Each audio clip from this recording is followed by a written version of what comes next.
નમસ્કાર.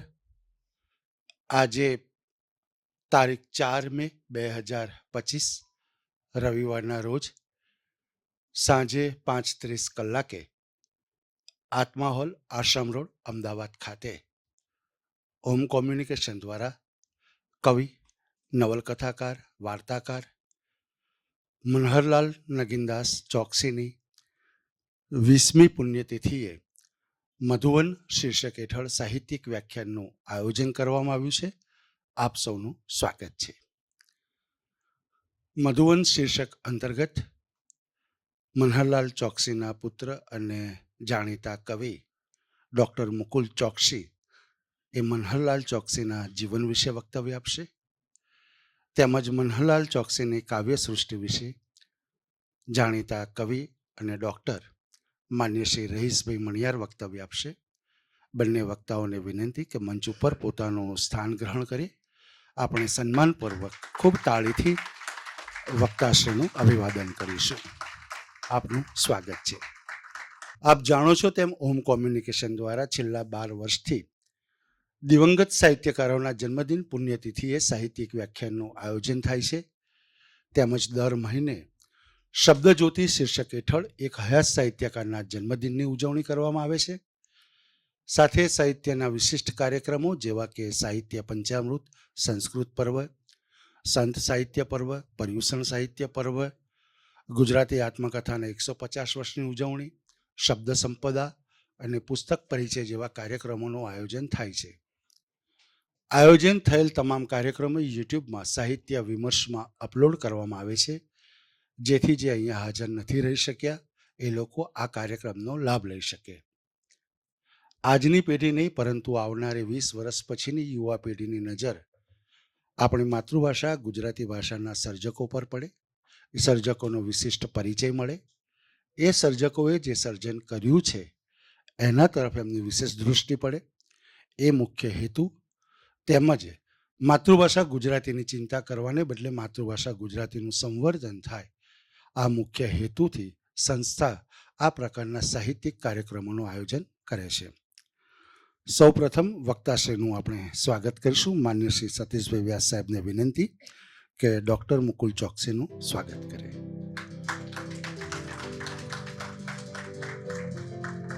માન્ય શ્રી દર્શિતભાઈ ઠાકોરને વિનંતી કે રહીશભાઈ મણિયાર સાહેબનું સ્વાગત કરે.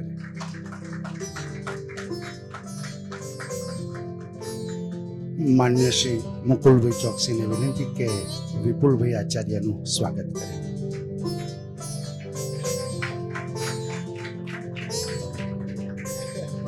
આભાર મુકુલભાઈ, આભાર વ્યાસ સાહેબ, આભાર દર્શિતભાઈ. કાર્યક્રમના પ્રારંભ આપણે કવિ મનહરલાલ ચોકસીની ગઝલની સંગીતમય પ્રસ્તુતિથી કરીશું.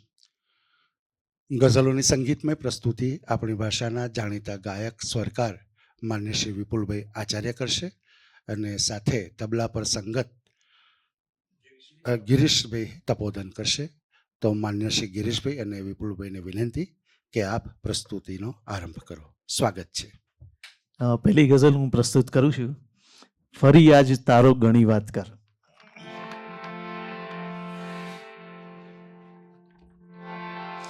ફરી આજ તારો ઘણી વાત કર, મને સ્વસ્થતાથી બધી વાત કર. ફરી આજ તારો ઘણી વાત કર, મને સ્વસ્થતાથી બધી વાત કર, ફરી આજ તારો ઘણી વાત કર, મને સ્વસ્થતાથી બધી વાત કર.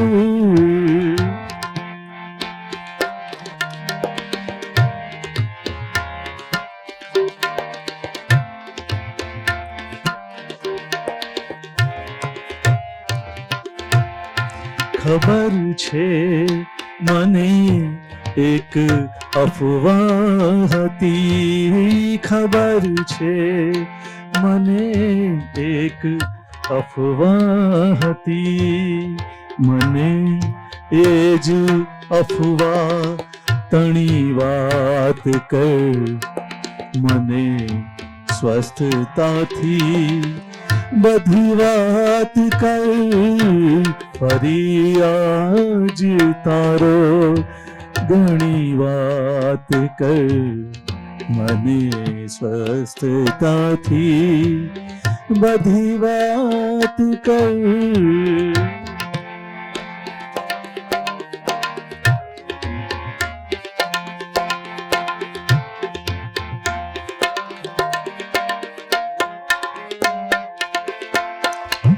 પ્રતિષ્ઠાન જોખમ ઉઠાવીશું હું, પ્રતિષ્ઠાન જોખમ ઉઠાવીશું હું, બને તો નજર મેળવી વાત કર, બને તો નજર મેળવી વાત કર, ફરી આજ તારો ઘણી વાત કર, મને સ્વસ્થતાથી બધી વાત કર.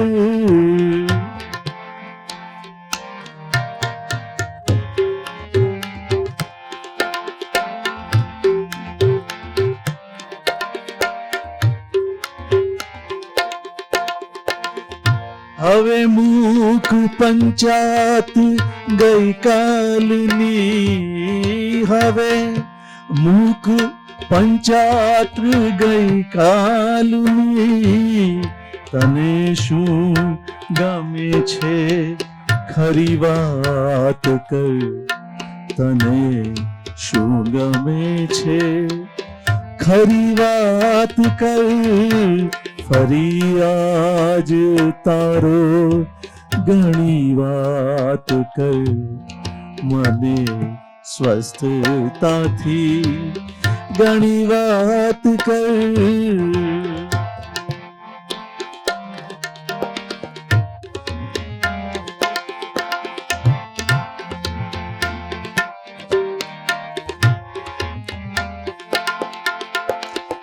બધા પ્રશ્ન હલ થઈ જશે ક્ષણમહી, બધા પ્રશ્ન હલ થઈ જશે ક્ષણમયી, બની જા ફરી અજનબી વાત કર, બની જા ફરી અજનબી બાત કર, ફરી આજ તારો ઘણી વાત કર, મને સ્વસ્થતાથી ઘણી વાત કર, મને સ્વસ્થતાથી બધી વાત કર, મને સ્વસ્થતાથી બધી વાત કર.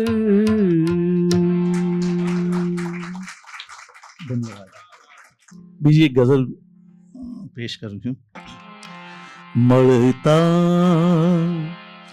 નથી એ વાતની ફરિયાદ પણ નથી,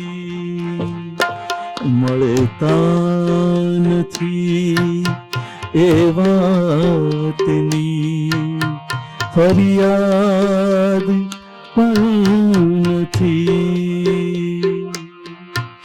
ક્યારે મળ્યા હતા એ મને યાદ પણ નથી, મળતા નથી એ વાતની ફરિયાદ પણ નથી.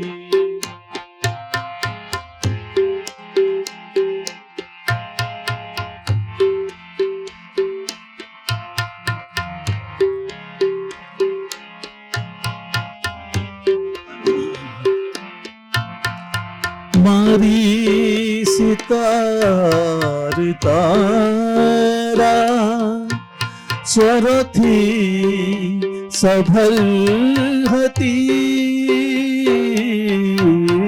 મારી સિતાર તારા સ્વરથી સભલ હતી. એને થયું છે શું કે કોઈ નાદ પણ નથી.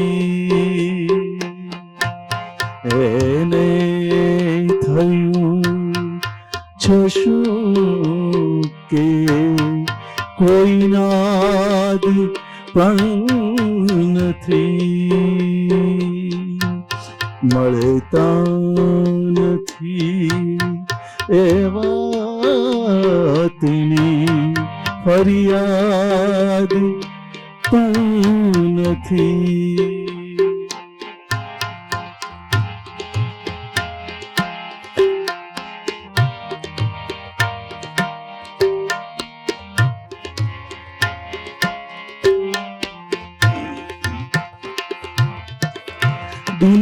દુનિયાની આંખમાં તો હું ઉપયોગી વૃક્ષ છું.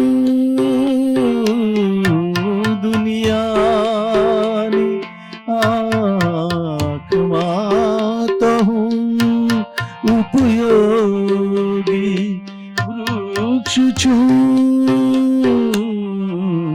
ઉડી શકું હું એટલો આઝાદ પણ નથી. ઉડી શકું હું એટલો આઝાદ પણ નથી.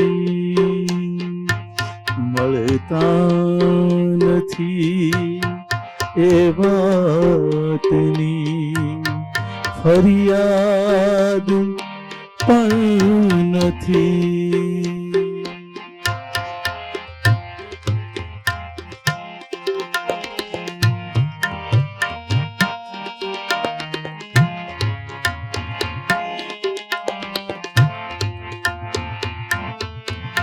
મનહરને લાગણી તણા જાકલની શોધ છે. મનહરને લાગણી તણા જાકલની શોધ છે. સળગી રહ્યું છે વિશ્વને, સળગી રહ્યું છે વિશ્વને. વરસાદ પણ નથી,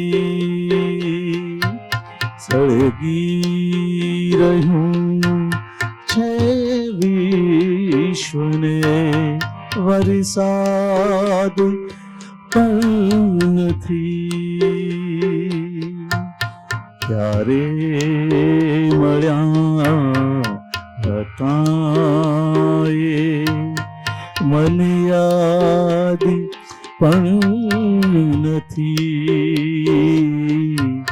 મળતા નથી એ વાતની ફરિયાદ પણ નથી, ફરિયાદ પણ નથી, ફરિયાદ પણ નથી, ફરિયાદ પણ નથી, મળતા નથી.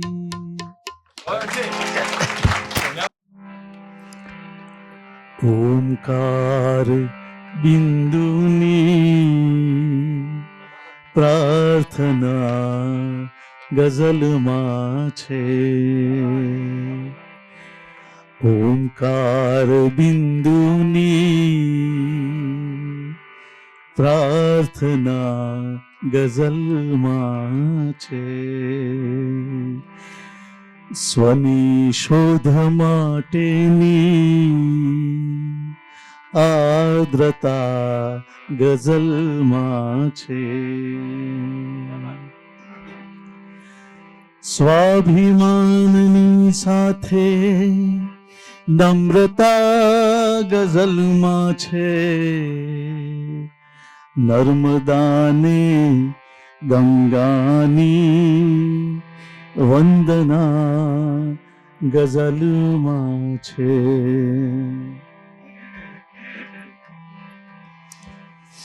ઈંગળા ગઝલમાં છે, પિંગળા ગઝલમાં છે,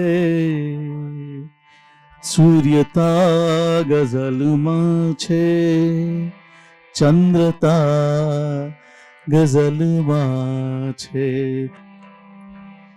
શબ્દ શબ્દ પશ્યંતી દિવ્યતા ગઝલમાં છે. સર્વ તીર્થધામોની જાતરા ગઝલમાં છે.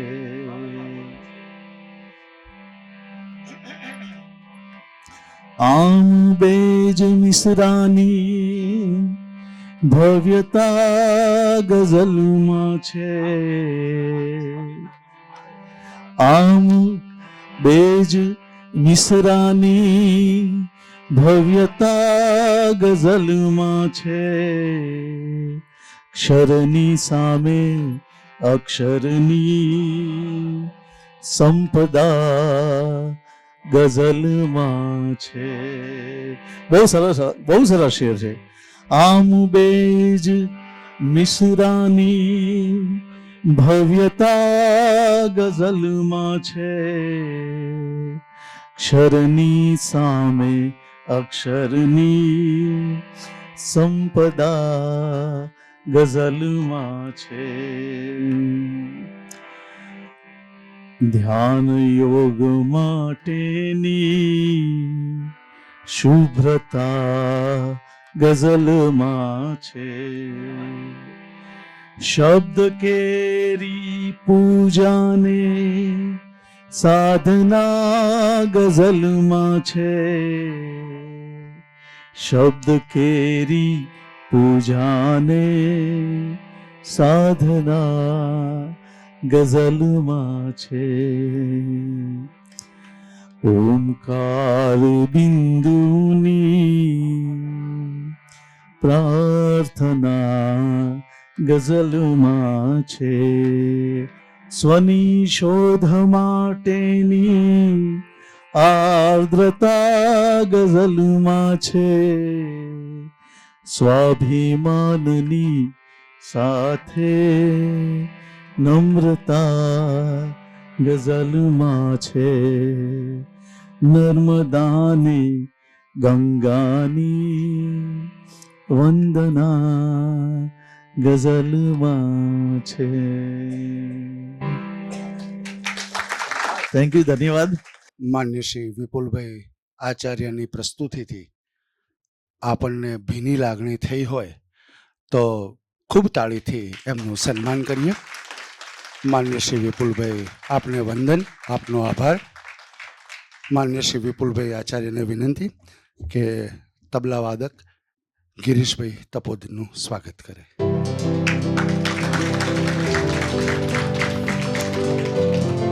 આભાર વિપુલભાઈ.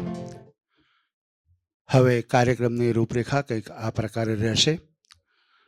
સૌપ્રથમ મનહરલાલ ચોકસીની કાવ્ય સૃષ્ટિ વિશે માન્ય શ્રી રહીશભાઈ મણિયાર વક્તવ્ય આપશે.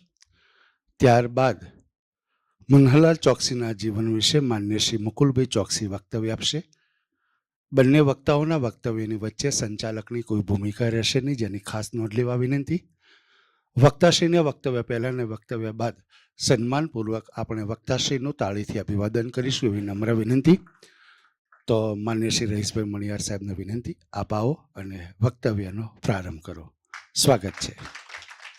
કે લાગણીનું એક ખીલ્યું છે કમળ, લાગણીનું એક ખીલ્યું છે કમળ, એ જ તો મહેફિલ તણો આધાર છે.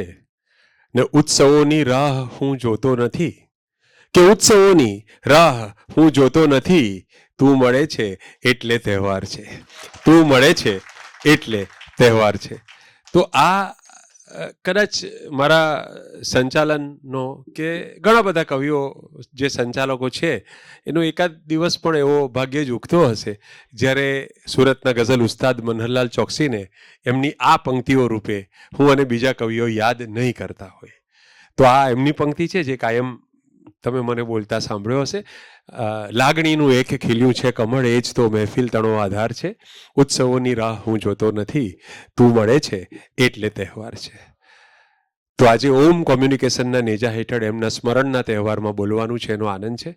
મારા ગુરુ મુકુલ ચોકસીની ઉપસ્થિતિ અને અવસર ગુરુના પિતાજી એમના કાર્યનો મહિમા કરવાનો, જીવનમાં આવી ક્ષણો ભાગ્યથી મળે અને એક ક્ષણ આજે મળી છે ત્યારે કહીશ કે આજની ઘડી તે રળિયામણી.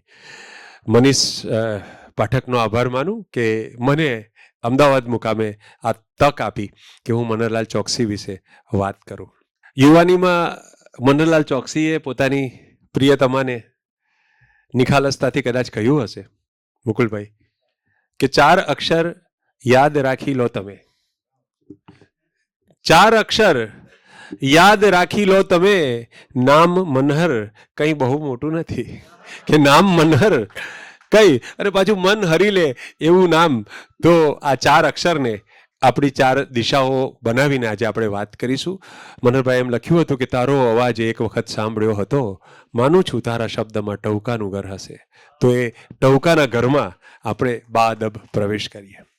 ગુજરાતી સાહિત્યમાં પરંપરાની આપણે વાત કરીએ, પરંપરાના શાયરોની વાત કરીએ એટલે શહીદા, આસિમ, ગનીભાઈ, ઘાયલ સાહેબ, મરીઝ, શૂન્ય, બેફામ અને સૈફ આવા સદા પ્રકાશિત સિતારાઓનો ઉલ્લેખ કર્યા પછી એ પછીના 8 નામો પછીના જે નામ છે એ લગભગ ભૂલાઈ જાય, આપણે વિસરી જતા હોઈએ છીએ. પરંતુ આ ટમટમતા નહીં પરંતુ સ્વયં પ્રકાશિત તારલાઓમાં કદાચ જો આપણે નામ લઈએ તો નાઝીર દેખૈયા, કિસ્મત કુરેશી, મનહરલાલ ચોકસી અને બીજા 4-5 નામ આપણે લેવા પડે. તો એમાંનું એક આ મોટું નામ છે. તો એમની પ્રતિભાનો પરચો મેળવવા માટે એની એક ઝલક તરીકે માત્ર એમના શરૂઆતના વર્ષોના એમણે જે 1960ની આસપાસ જે મુક્તકો લખેલા અને 1961માં એમનો એક કાવ્ય સંગ્રહ ગુજરાતી ગઝલના નામથી પ્રગટ થયેલો, એના જ ખાલી પહેલા 4-5 પાના તમે ઉથલાવો કે હાથમાં અંધ ભિખારીના જો સિક્કો મૂકો, હાથમાં અંધ ભિખારીના જો સિક્કો મૂકો, હોય એ ખોટો ભલે તમને દુઆઓ મળશે. 2 લીટી થઈ 4 છે. હાથમાં અંધ ભિખારીના જો સિક્કો મૂકો, હોય એ ખોટો ભલે તમને દુઆઓ મળશે. એ રીતે આપ મને ખોટા વચન આપો છો, એ રીતે આપ મને ખોટા વચન આપો છો. આપને તેમ છતાં મારી દુઆઓ મળશે. આપને તેમ છતાં નેક્સ્ટ ઇલેક્શનમાં આપણે કહેવું પડશે કે એ રીતે આપ મને ખોટા વચન આપો છો, આપને તેમ છતાં મારી વફાઓ મળશે.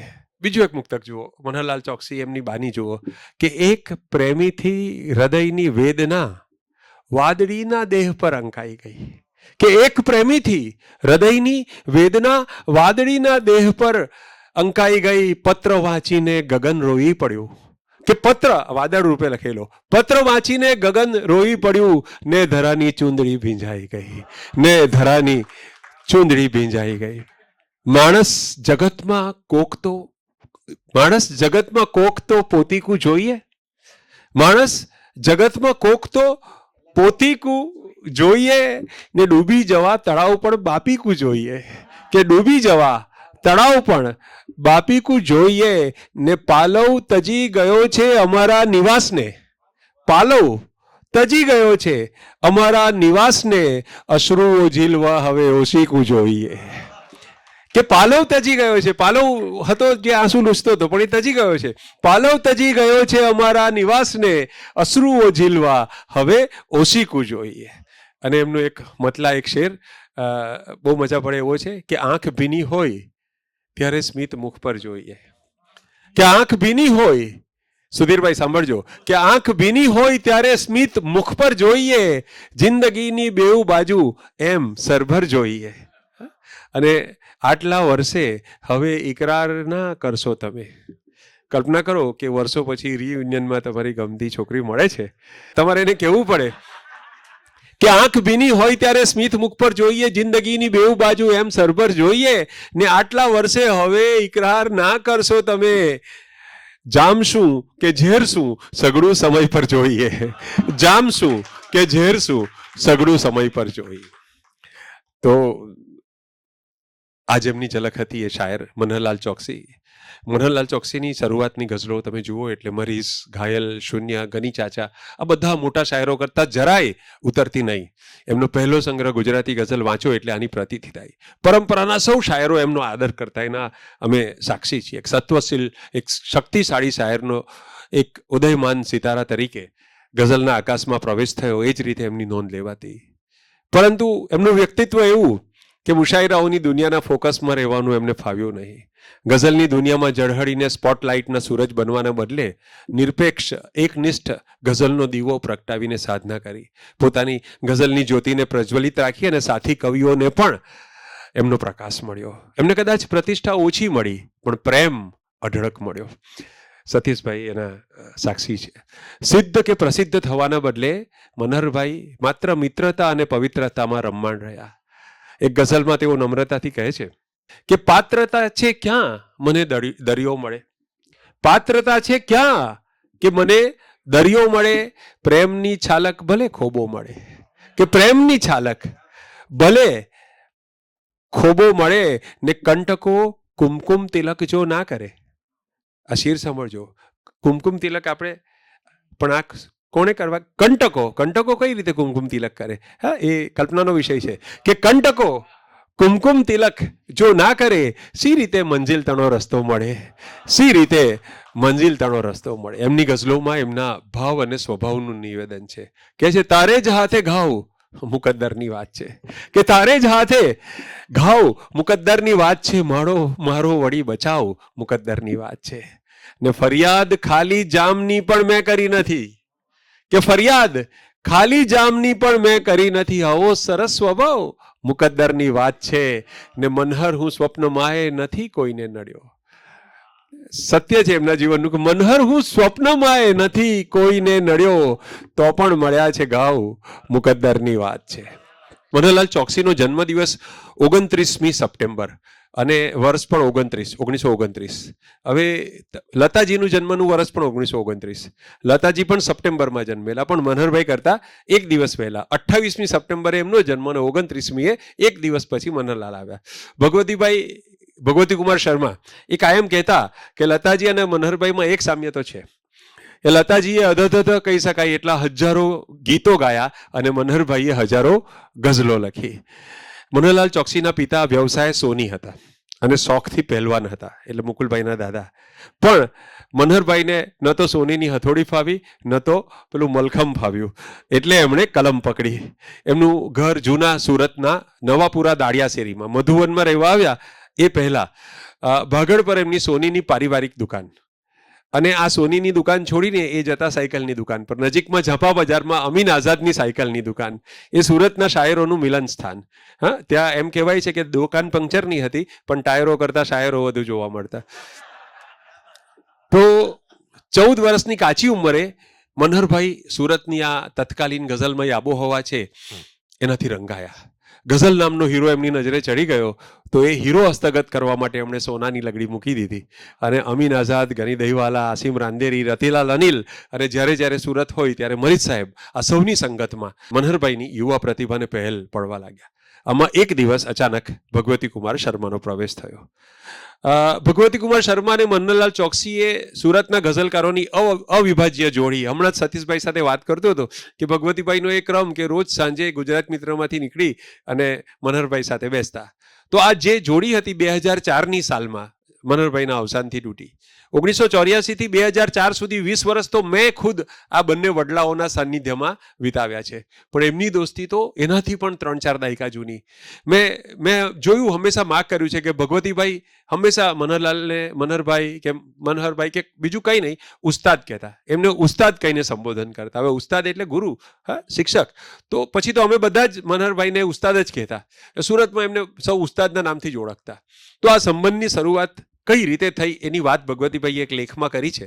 તો ભગવતીભાઈના શબ્દોમાં જ હું વાંચીને સંભળાવું છું. ભગવતીભાઈનું પોતાનું નિવેદન છે. મનહરભાઈ મારાથી વયમાં 5 વર્ષ મોટા. એટલે એમનો જન્મ 1934માં અને મનહરભાઈનો 1929માં. સન 1953ના જાન્યુઆરીની એક સવાર હતી. સમય સવારે 10:30 વાગ્યાનો. મારા પડોશી ભગવતીભાઈના શાસ્ત્રીય સંગીતકાર સ્વર્ગીય મહાદેવ શર્મા, પંડિત ઓમકારનાથજીના મુખ્ય શિષ્ય. તો અમારા અને શાસ્ત્રીજીના મકાનો જોડાજોડ અને એમાં પહેલા માળે એક રાસુકું બારણું, કોમન વચ્ચે ખુલતું બારણું, એ આજે પણ છે. એ સવારે એ બારણું ખખડ્યું એક સવારે અને મેં બારણું ઉઘાડ્યું. જોયું તો મહાદેવભાઈ ઊભા હતા અને એમની સાથે એક જુવાન ઊભો હતો. મહાદેવભાઈએ મને કહ્યું કે ભગવતી, આ મનહર ચોકસી છે.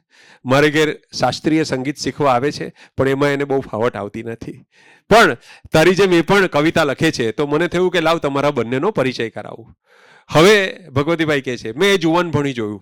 ઓછી ઊંચાઈ, ગૌવર્ણો વાન, હસતું મોડું, માથે ફુગ્ગો પાડીને હોડેલા કાળા ભમ્મર વાળ. આ સફેદ આપણે પછી જોયા, કાળા ભમ્મરની વાત છે. શરીરે ક્રીમ કલરની કફની, બાયો કોણીથી ઉપર ચડાવેલી, પાયજામો, કપાળે અવ્યવસ્થિત રીતે કરાવેલો કંકુનો લાંબો ચાંદલો. મેં એમને મારા ઘરમાં આવવાનું ઇજન આપ્યું.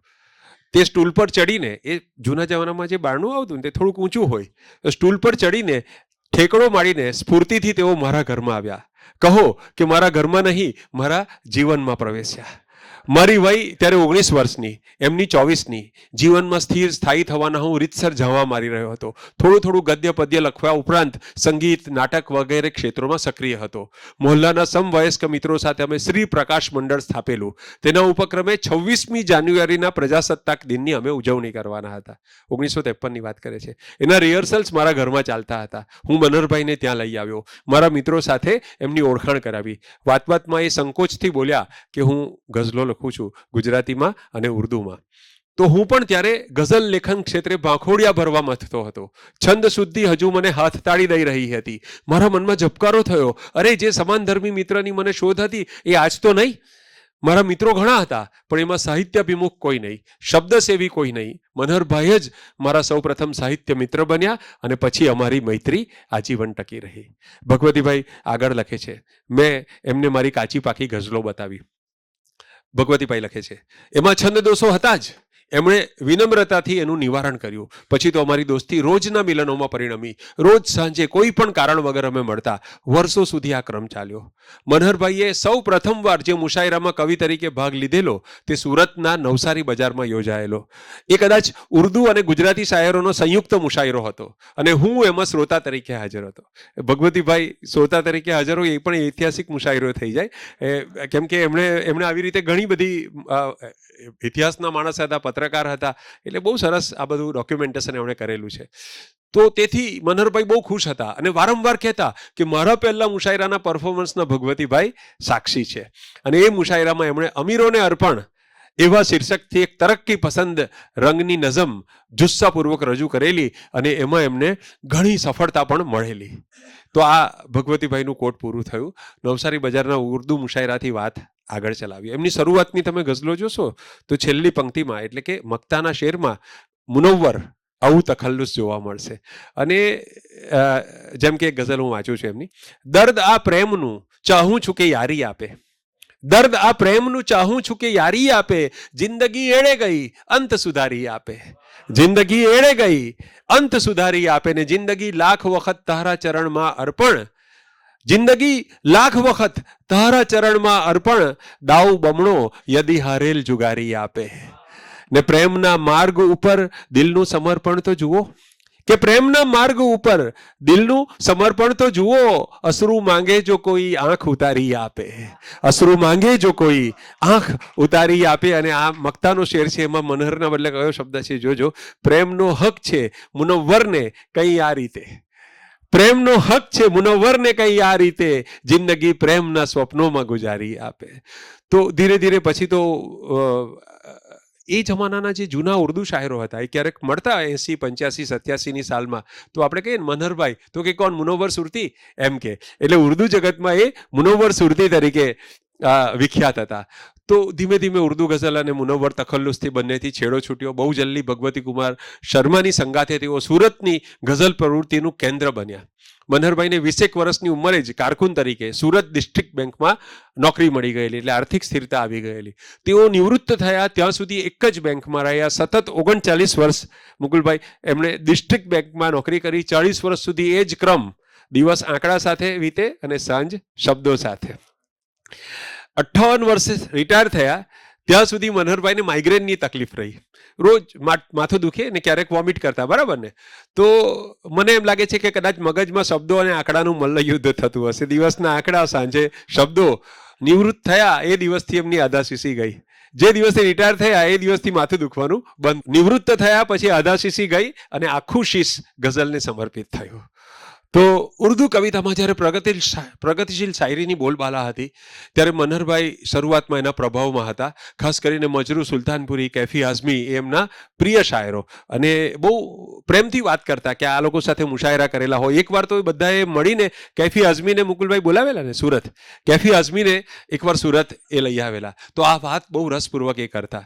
સુરતનું ગુજરાત મિત્ર દૈનિક, એમાં દર સોમવારે એક ઉર્દુ શાયરીનું આચમન કરાવતી કોલમ આવતી. શાયરીની સમા દાયકાઓ સુધી એમણે આ કોલમ લખી નિયમિત ધોરણે દર સોમવારે. અને અમારા જેવા લોકો પાનું ખોલવાનું, ત્રીજા પાના પર ખૂણામાં શાયરીની સમા કોલમ હોય, કયા ઉર્દુ શાયરના કયા શેરો છે એ જોવાનું.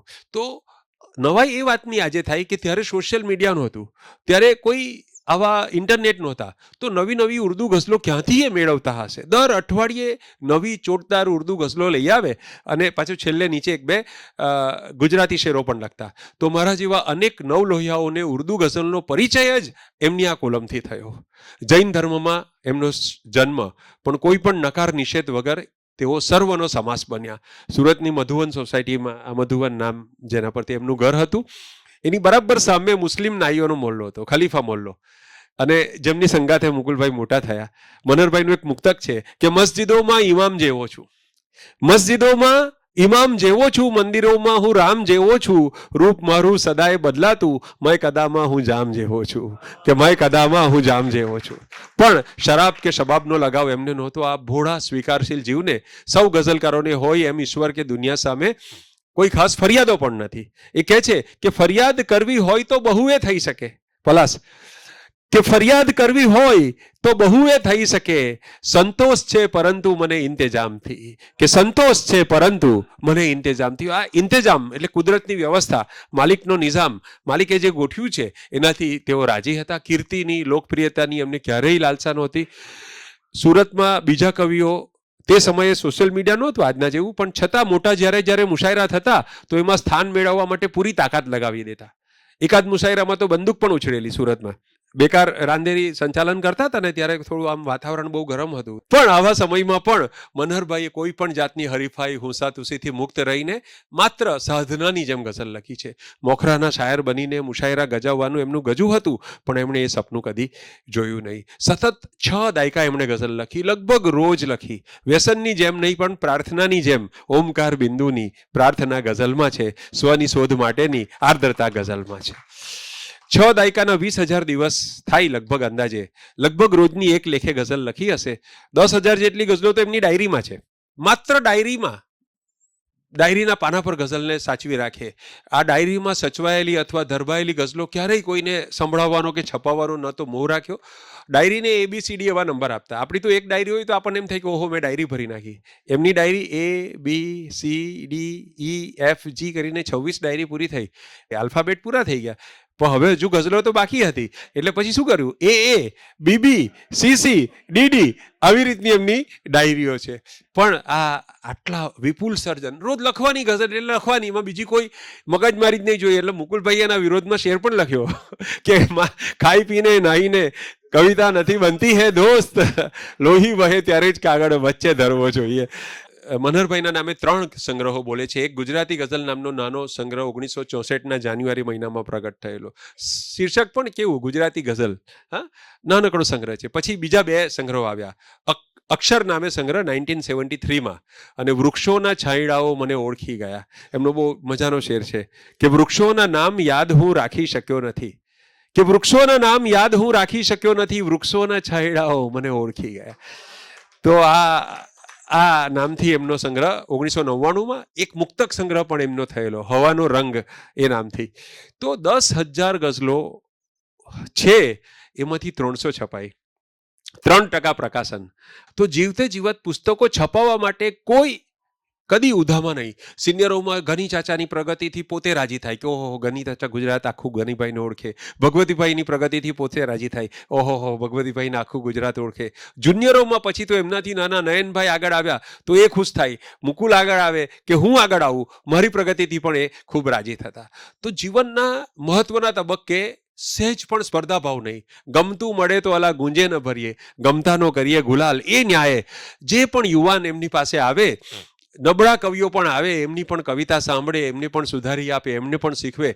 ગામ પરગામથી કવિઓ એમને મળવા આવતા. આજુબાજુના ગામમાંથી તો ઘણીવાર 20 કવિઓ તૂટી પડતા મનહરભાઈને મળવા માટે, અને પછી બધા પોતપોતાની ગઝલ સંભળાવે. મનહર કાકા પાછા નોન પ્રોફેશનલ જ્યોતિષી હતા, એટલે કવિઓથી વિશેષ એમના અમૂલ્ય અને વિનામૂલ્ય જ્યોતિષ જ્ઞાનનો લાભ લેવા માટે વ્યક્તિઓની સતત અવર જવર રહેતી. હું જ્યારે પણ જાઉં ને તો મનહર કાકા કોઈનું જોતા હોય, પેલું ટેરેટ કાર્ડ કરાવતા હોય, ક્યાં કુંડળી જોતા હોય, તો આવનાર માટે જ્યોતિષ કથન કરવું, સારી વાત કરીને એમને પ્રોત્સાહિત કરવા, એમને ચા પીવડાવી, આમ મહેમાનોની સરભરામાં એમનું જીવન પૂરું થયું. ખાસ કરીને કવિઓમાં દિલીપ મોદી નિયમિત ધોરણે આવતા એમના ત્યાં. અમર પાલનપુરી નિયમિત, હા, અમરભાઈ ફોન પર પણ સંભળાવે, પાછા ક્યારેક સ્વદેહે પણ આવે અને ગઝલો સંભળાવે. એક મનહરભાઈ શાંતિથી ગઝલ સાંભળે, સામે પોતાની ગઝલ કોઈ દિવસ ના સંભળાવે. સાહિત્ય સંગમ સુરતની સંસ્થા, એના નાનુભાઈ નાયકના ત્યાં અમે મહિને એકવાર સૌ કવિઓ મળતા. 18 વર્ષની ઉંમરથી હું પણ એમાં જ હતો. બધા બેઠા હોય તો અમારા જેવા નવા કવિઓની રચના પણ બાળક જેવા કુતૂહલથી સાંભળે, ખુશ થાય, અને પોતાનો વારો આવે ત્યારે રહેવા દો નથી સંભળાવી. આમ કે મુશાયરામાં આપણે ઘણીવાર હું સંચાલન કરતો, ઘણીવાર મુકુલભાઈ સંચાલન કરતા હોય, પહેલા જયંતભાઈ કરતા, કોઈ પણ કરતા, એમને 3 ગઝલ રજૂ કરવા કહીએ તો એ 2 જ ગઝલ બોલીને બેસી જાય કે બીજાને બોલવા દો ને, વાંધો નહીં. 2 જ ગઝલ બોલે. 7 શેરની ગઝલ લખીને લાવ્યા હોય, હાથમાં કાગળમાં આપણને દેખાય કે આ 7 શેર છે, તો પણ એ 5 જ વાંચે. એમાંથી ઝડપથી ગઝલ વાંચી જાય. કોઈ દાદ બાદ આપે, પહેલા તો ટાઈમ જ નહીં આપે દાદ આપવાનો. વાહવા કહેવાની જગ્યા જે છોડે, કવિઓ પાસે કળા હોય કે ક્યાં અટકવું ને ક્યાં વાહવા લેવી, એ કઈ દુબારામાં બીજી વાર વાંચે પણ નહીં. બીજા શાયરોનો શેર બોલવાનો હોય, ગુજરાતી કે ઉર્દુ, તો બરાબર જુસ્સાથી બોલે, જોરથી બોલે. પણ પોતાનો શેર બોલવાનો હોય તો સંકોચ આવી જાય. બીજાના શેર બહેલાવીને કહે, પણ પોતાનો શેર કહેવામાં મોડે તાળું લાગી જાય. જૂની વાતો મંડાઈ હોય એવી નાની નાની બેઠકોમાં મનહરભાઈ ખૂબ ખીલતા, પણ મંચ પર આવે એટલે થોડા સંકોચ આવી જાય. એક શબ્દ કાયમ મનહરભાઈ માટે કહેતા કે આમનું વર્ણન કરવું હોય ને, ભગવતીભાઈ કાયમ કહેતા કે સંકોચ, એ સંકોચ એમનો પ્રાણ હતો. એનું વર્ણન કરો કે બસ બધે સંકોચપૂર્વક જ બેસે, સંકોચપૂર્વક જ વાત કરે. પોતાની પ્રતિભાને અજવાળવા માટે, ચમકાવવા માટે, પોતાના સામર્થ્યનું સંમાર્જન કરવા માટે જેટલી થોડી ઘણી પણ સ્વલક્ષિતા કે સ્વકેન્દ્રિતતા જોઈએ, એનો સંપૂર્ણ અભાવ મનહરભાઈમાં હતો. ડૉક્ટર વિવેક ટેલર એમની વેબસાઇટમાં લખે છે લઈ સ્તરો પર કે મનહરલાલ ચોકસીની ચોકસી નજર નીચે કઈ કેટલાય કવિઓ છંદ લયથી સમૃદ્ધ થયા હશે. હું માનું છું કે 1953 પછી જેટલા પણ લોકો સુરતમાં છંદમાં લખતા થયા હશે ગઝલ, એમાંથી મોટે ભાગના ગુરુ મનહરલાલ ચોકસી હશે, ઇન્ક્લુડિંગ ભગવતી કુમાર શર્મા, તો છેલ્વેલ્લો હું, તો અને મારા પછીના શાયરો અલબત્ત. તો એમણે ગુજરાતને ગઝલ નઝમ અને મુક્તકો ઉપરાંત નવલકથા આપી, લખ્યું છે અહીંયા વાર્તાઓ આપી, અને સૌથી વિશેષ ગુજરાતને એમણે મુકુલ ચોકસી આપ્યા. તો એમનું અવસાન થયું આજથી બરાબર 20 વર્ષ પહેલા 4 મે 2005ના દિવસે. એમના અવસાન પછી એમની ડાયરીઓનો જથ્થો મુકુલભાઈએ મને સોંપ્યો. એમાંથી મેં લગભગ 101 જેટલી ગઝલો સંકલિત કરી, અને એ સંચય ક્યાં ક્યાંથી મળી છે ગઝલો, તો 2008માં આ પ્રગટ થયો. અને એમની જે સિલેક્ટેડ, એ પણ હું એમ નહીં કહી શકું કે એમની 100 શ્રેષ્ઠ રચનાઓ એમાં છે, કેમ કે ઘણી બધી સારી રચનાઓ હજુ અપ્રગટ છે. તો થોડી વાત એમની કવિતા વિશે કહીએ.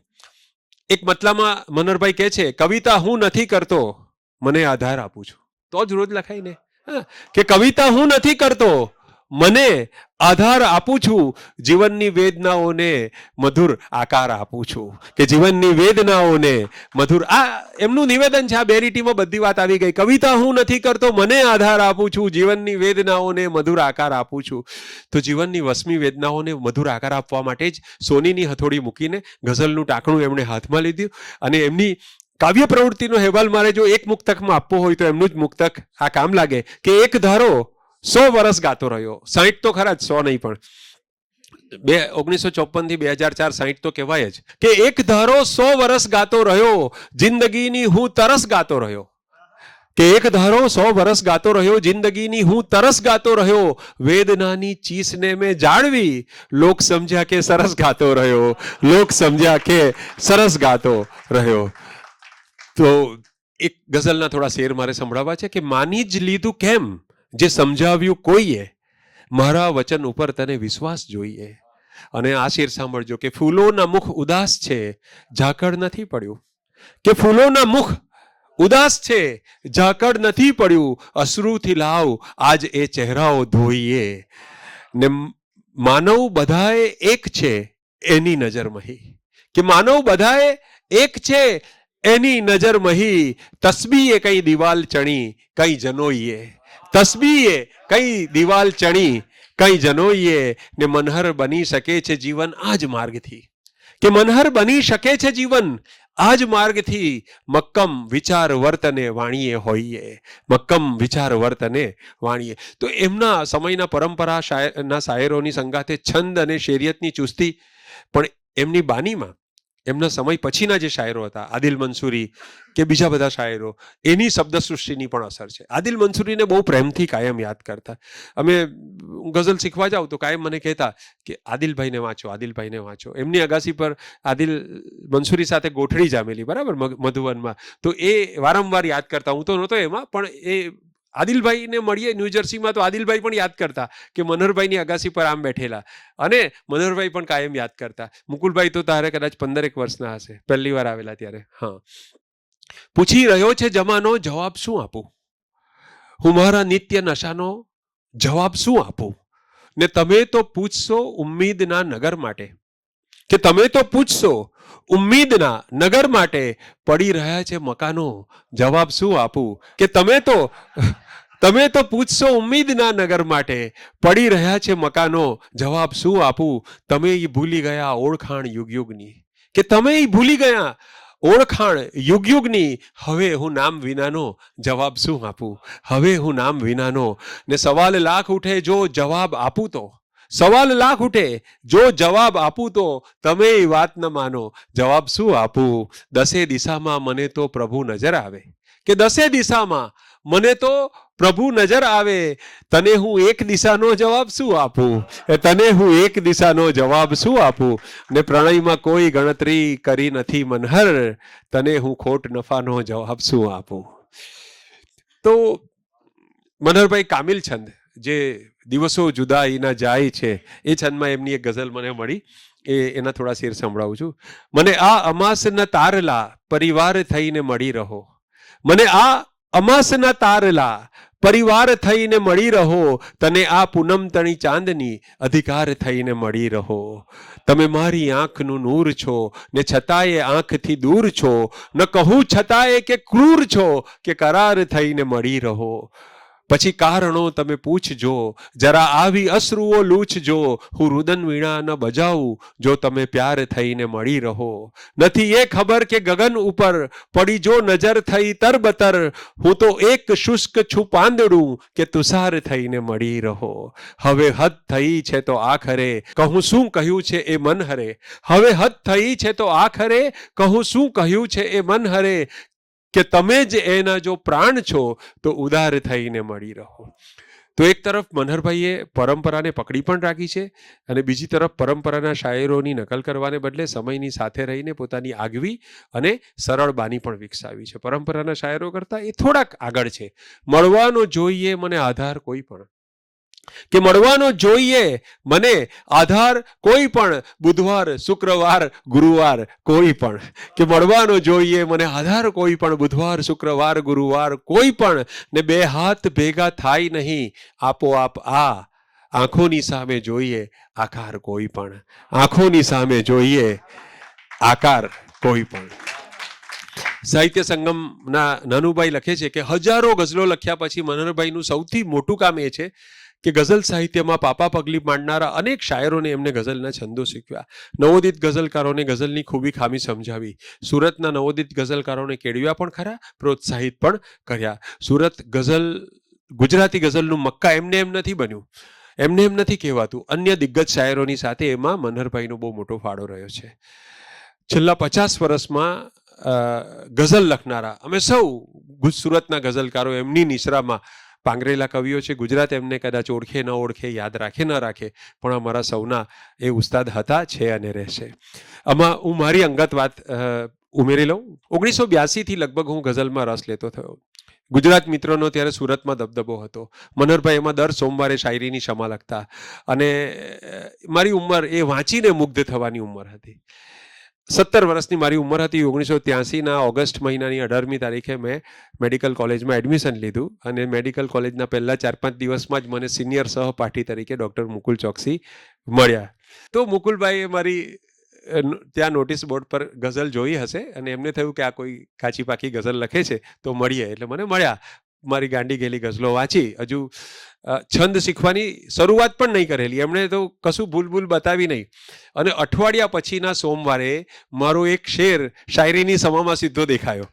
મોત વેળા ન યાદમાં આવો, આ શેર હતો. મેં 17 વર્ષની ઉંમરે શું લખેલું, મુકુલભાઈએ જરા તરા સુધાર્યો હશે એમ માનું છું, કે મોત વેળા ન યાદમાં આવો જીવવાનો પ્રયાસ થઈ જશે, કે મોત વેળા ન યાદમાં આવો જીવવાનો. તો આ શેર છપાયો અને અચાનક મારા ઘરમાં, અમારા સમાજમાં, અમારા મિત્રોમાં ભૂકંપ મચી ગયો.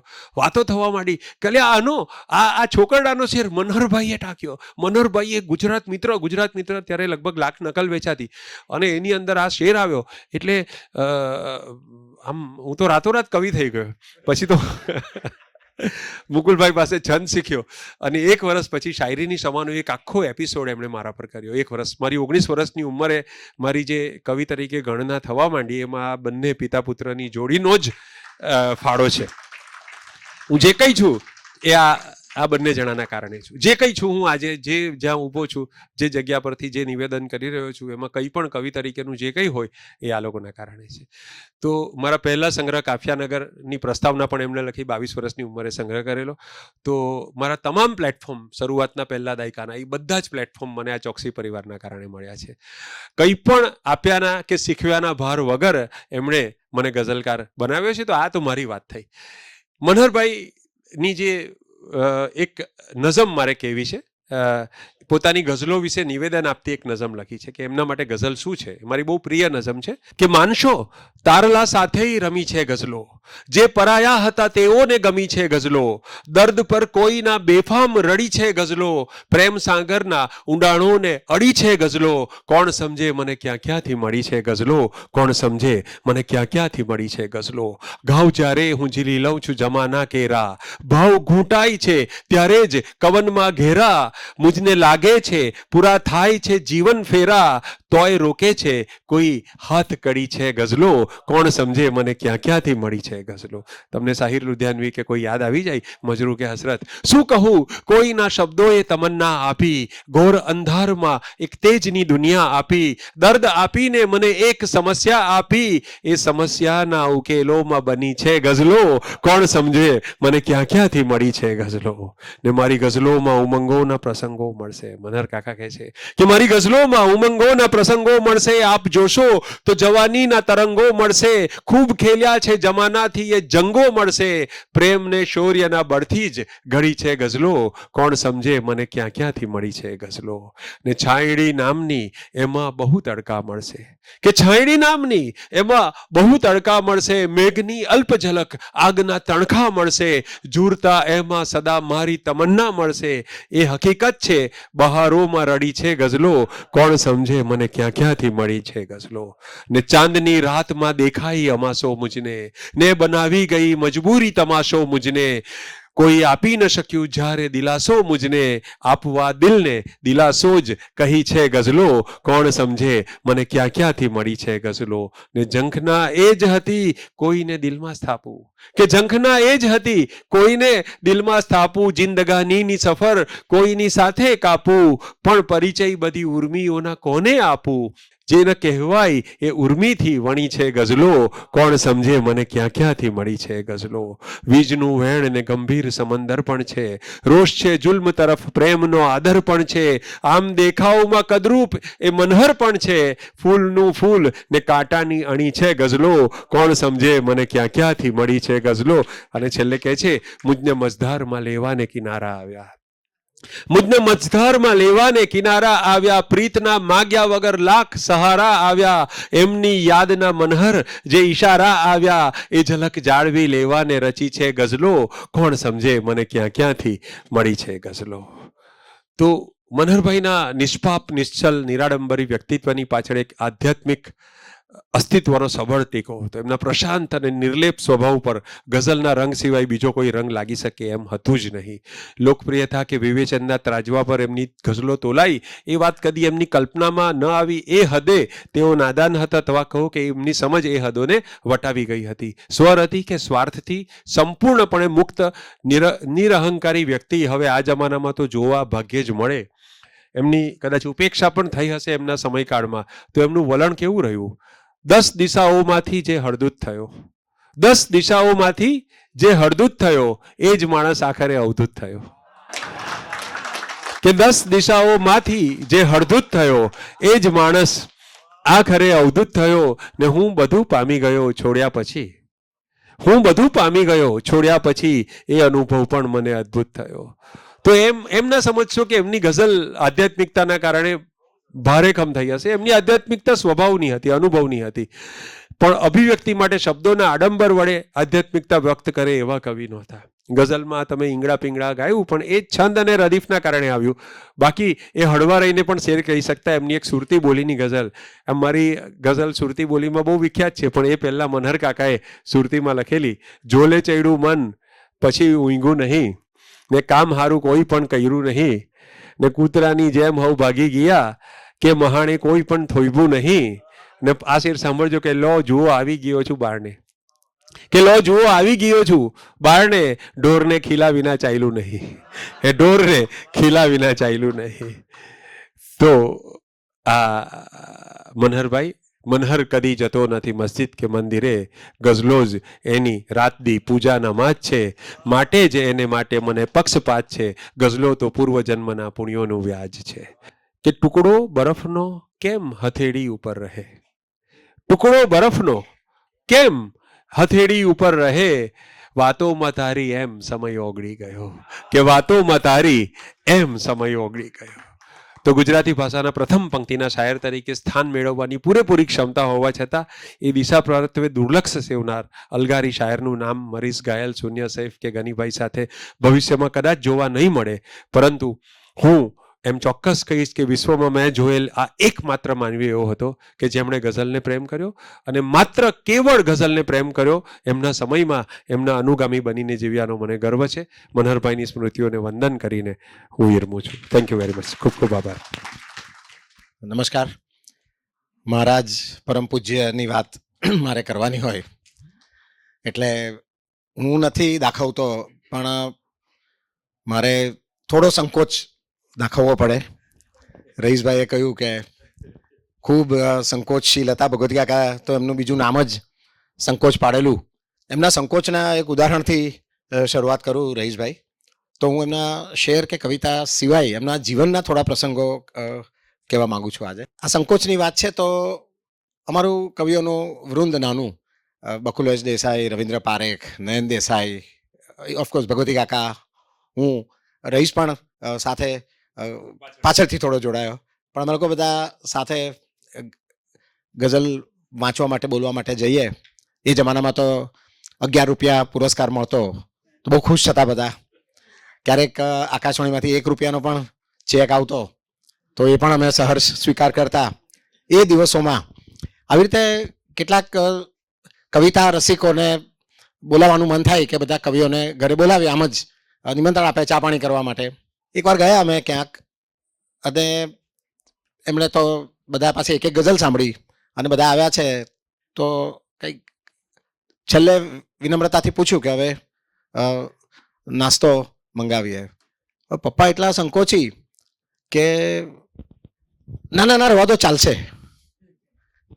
હવે ભગવતી કુમાર તો એકદમ સ્વાદના રસિયા, ગળ પણ બહુ ભાવે એમને. રવિન્દ્ર પારેખ અમારા, એ પણ એકદમ મારા જેવા ફૂડી, અને એ બધાથી સવાયો એવો હું. હવે અમે તો ખાસ ખાવા જ ગયેલા ત્યાં આગળ. અને પપ્પાનો સંકોચ તો અમે તો એકબીજાની સામે જોયા કરીએ. પછી છેલ્લે મેં કહ્યું કે હું તો ખાઈશ. એટલે ધીમે રહીને રવિન્દ્રભાઈએ કહ્યું કે તો પછી સાથે મારું પણ લાવજો. ભગવતી કાકા બિચારા થોડું બોલી શકે. ભગવતી કુમાર કેવી હસતી હતી, એના થોડું એવું કહેવાય કે હું પણ ખાઈશ, પરંતુ મેં કહ્યું કે બધાનું જ લાવો હવે. અને એમ કરીને પપ્પાને બી ખવડાવ્યું. એને ખાધું ખરું, પણ એ પાસે ખાવાનું આવી રીતે મંગાય કેવી રીતે? કોઈ કહે તો પણ પહેલાં તો એ ના પાડી દે. એટલે આવું સંકોચશીલ વ્યક્તિત્વ હતું એમનું. તો એક અજબ વ્યક્તિત્વ હતું. એટલે આમ શાયરો ને કવિઓ આજના જે આપણે જોઈએ છે એના કરતાં તદ્દન વિરુદ્ધ પ્રકારનું એમનું વ્યક્તિત્વ હતું. કદાચ સોશિયલ મીડિયા એ જમાનામાં પણ હોતે ને તો પણ એમણે એમનું ફેસબુક કે ઇન્સ્ટા એકાઉન્ટ નહીં બનાવ્યા હોતે. એ યુવાન હોતે તો પણ, કારણ કે એમણે બહુ એમની પ્રવૃત્તિઓને એકદમ સીમિત રાખી. મને એમના 2 આખા સિરિયલ એ યાદ છે કે એક એમનો નિત્યક્રમ હતો કે સાંજે મારા મમ્મી સાથે સવારના તેઓ ચાલવા જાય અને ચોપાટી પર જાય, ત્યાં બાકડે બેસીને એક ગઝલ લખીને લાવે અને નિયમિત રીતે. એટલે એ એમનો નિત્યક્રમ. એમનો એક નાની ઉંમરનો મને નિત્યક્રમ યાદ આવે છે કે બરાનપુરી ભાગળ અમારો સુરતનો એક વિસ્તાર, અને ત્યાં આગળ થોડા ઉર્દુના શાયરો મળે.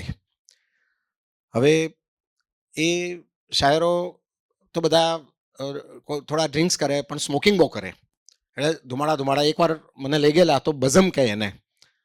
તો આ બઝમમાં બધા નવા છોકરાઓ આવે, ત્યાં ઉર્દુ શેરો શાયરી બોલે.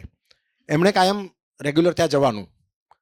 તો મને એવું યાદ છે કે એ બઝમમાં જાય ઘણીવાર રાત્રે 1 વાગે 1:30 વાગે આવે, પણ ઉર્દુની ગઝલો સાંભળીને લાવે અને ત્યાંથી ઉર્દુમાં શું શું વાંચવું એ બધું લઈને આવે.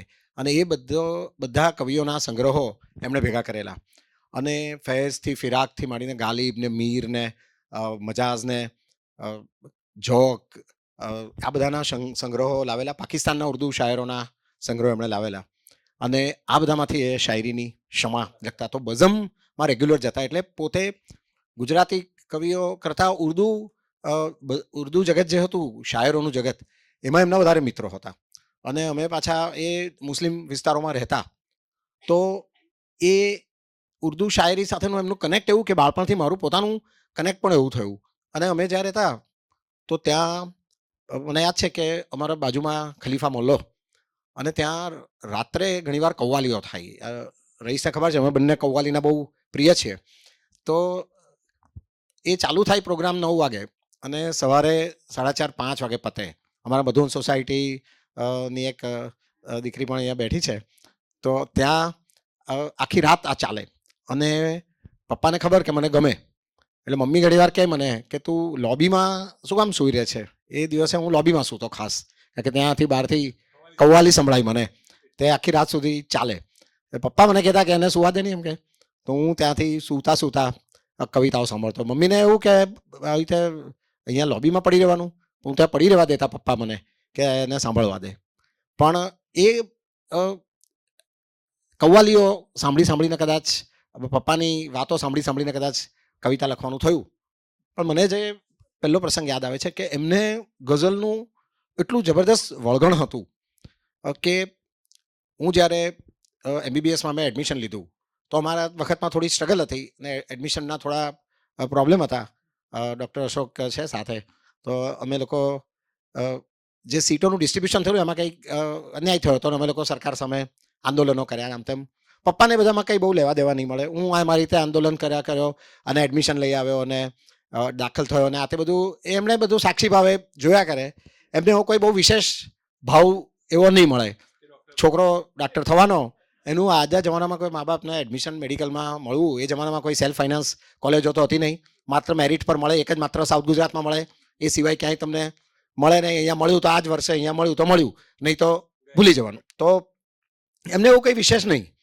પછી મને અંદર દાખલ થાય પછી એવું કેવળ જ્ઞાન થયું કે હું તો કવિ થવા માટે જન્મ્યો હતો.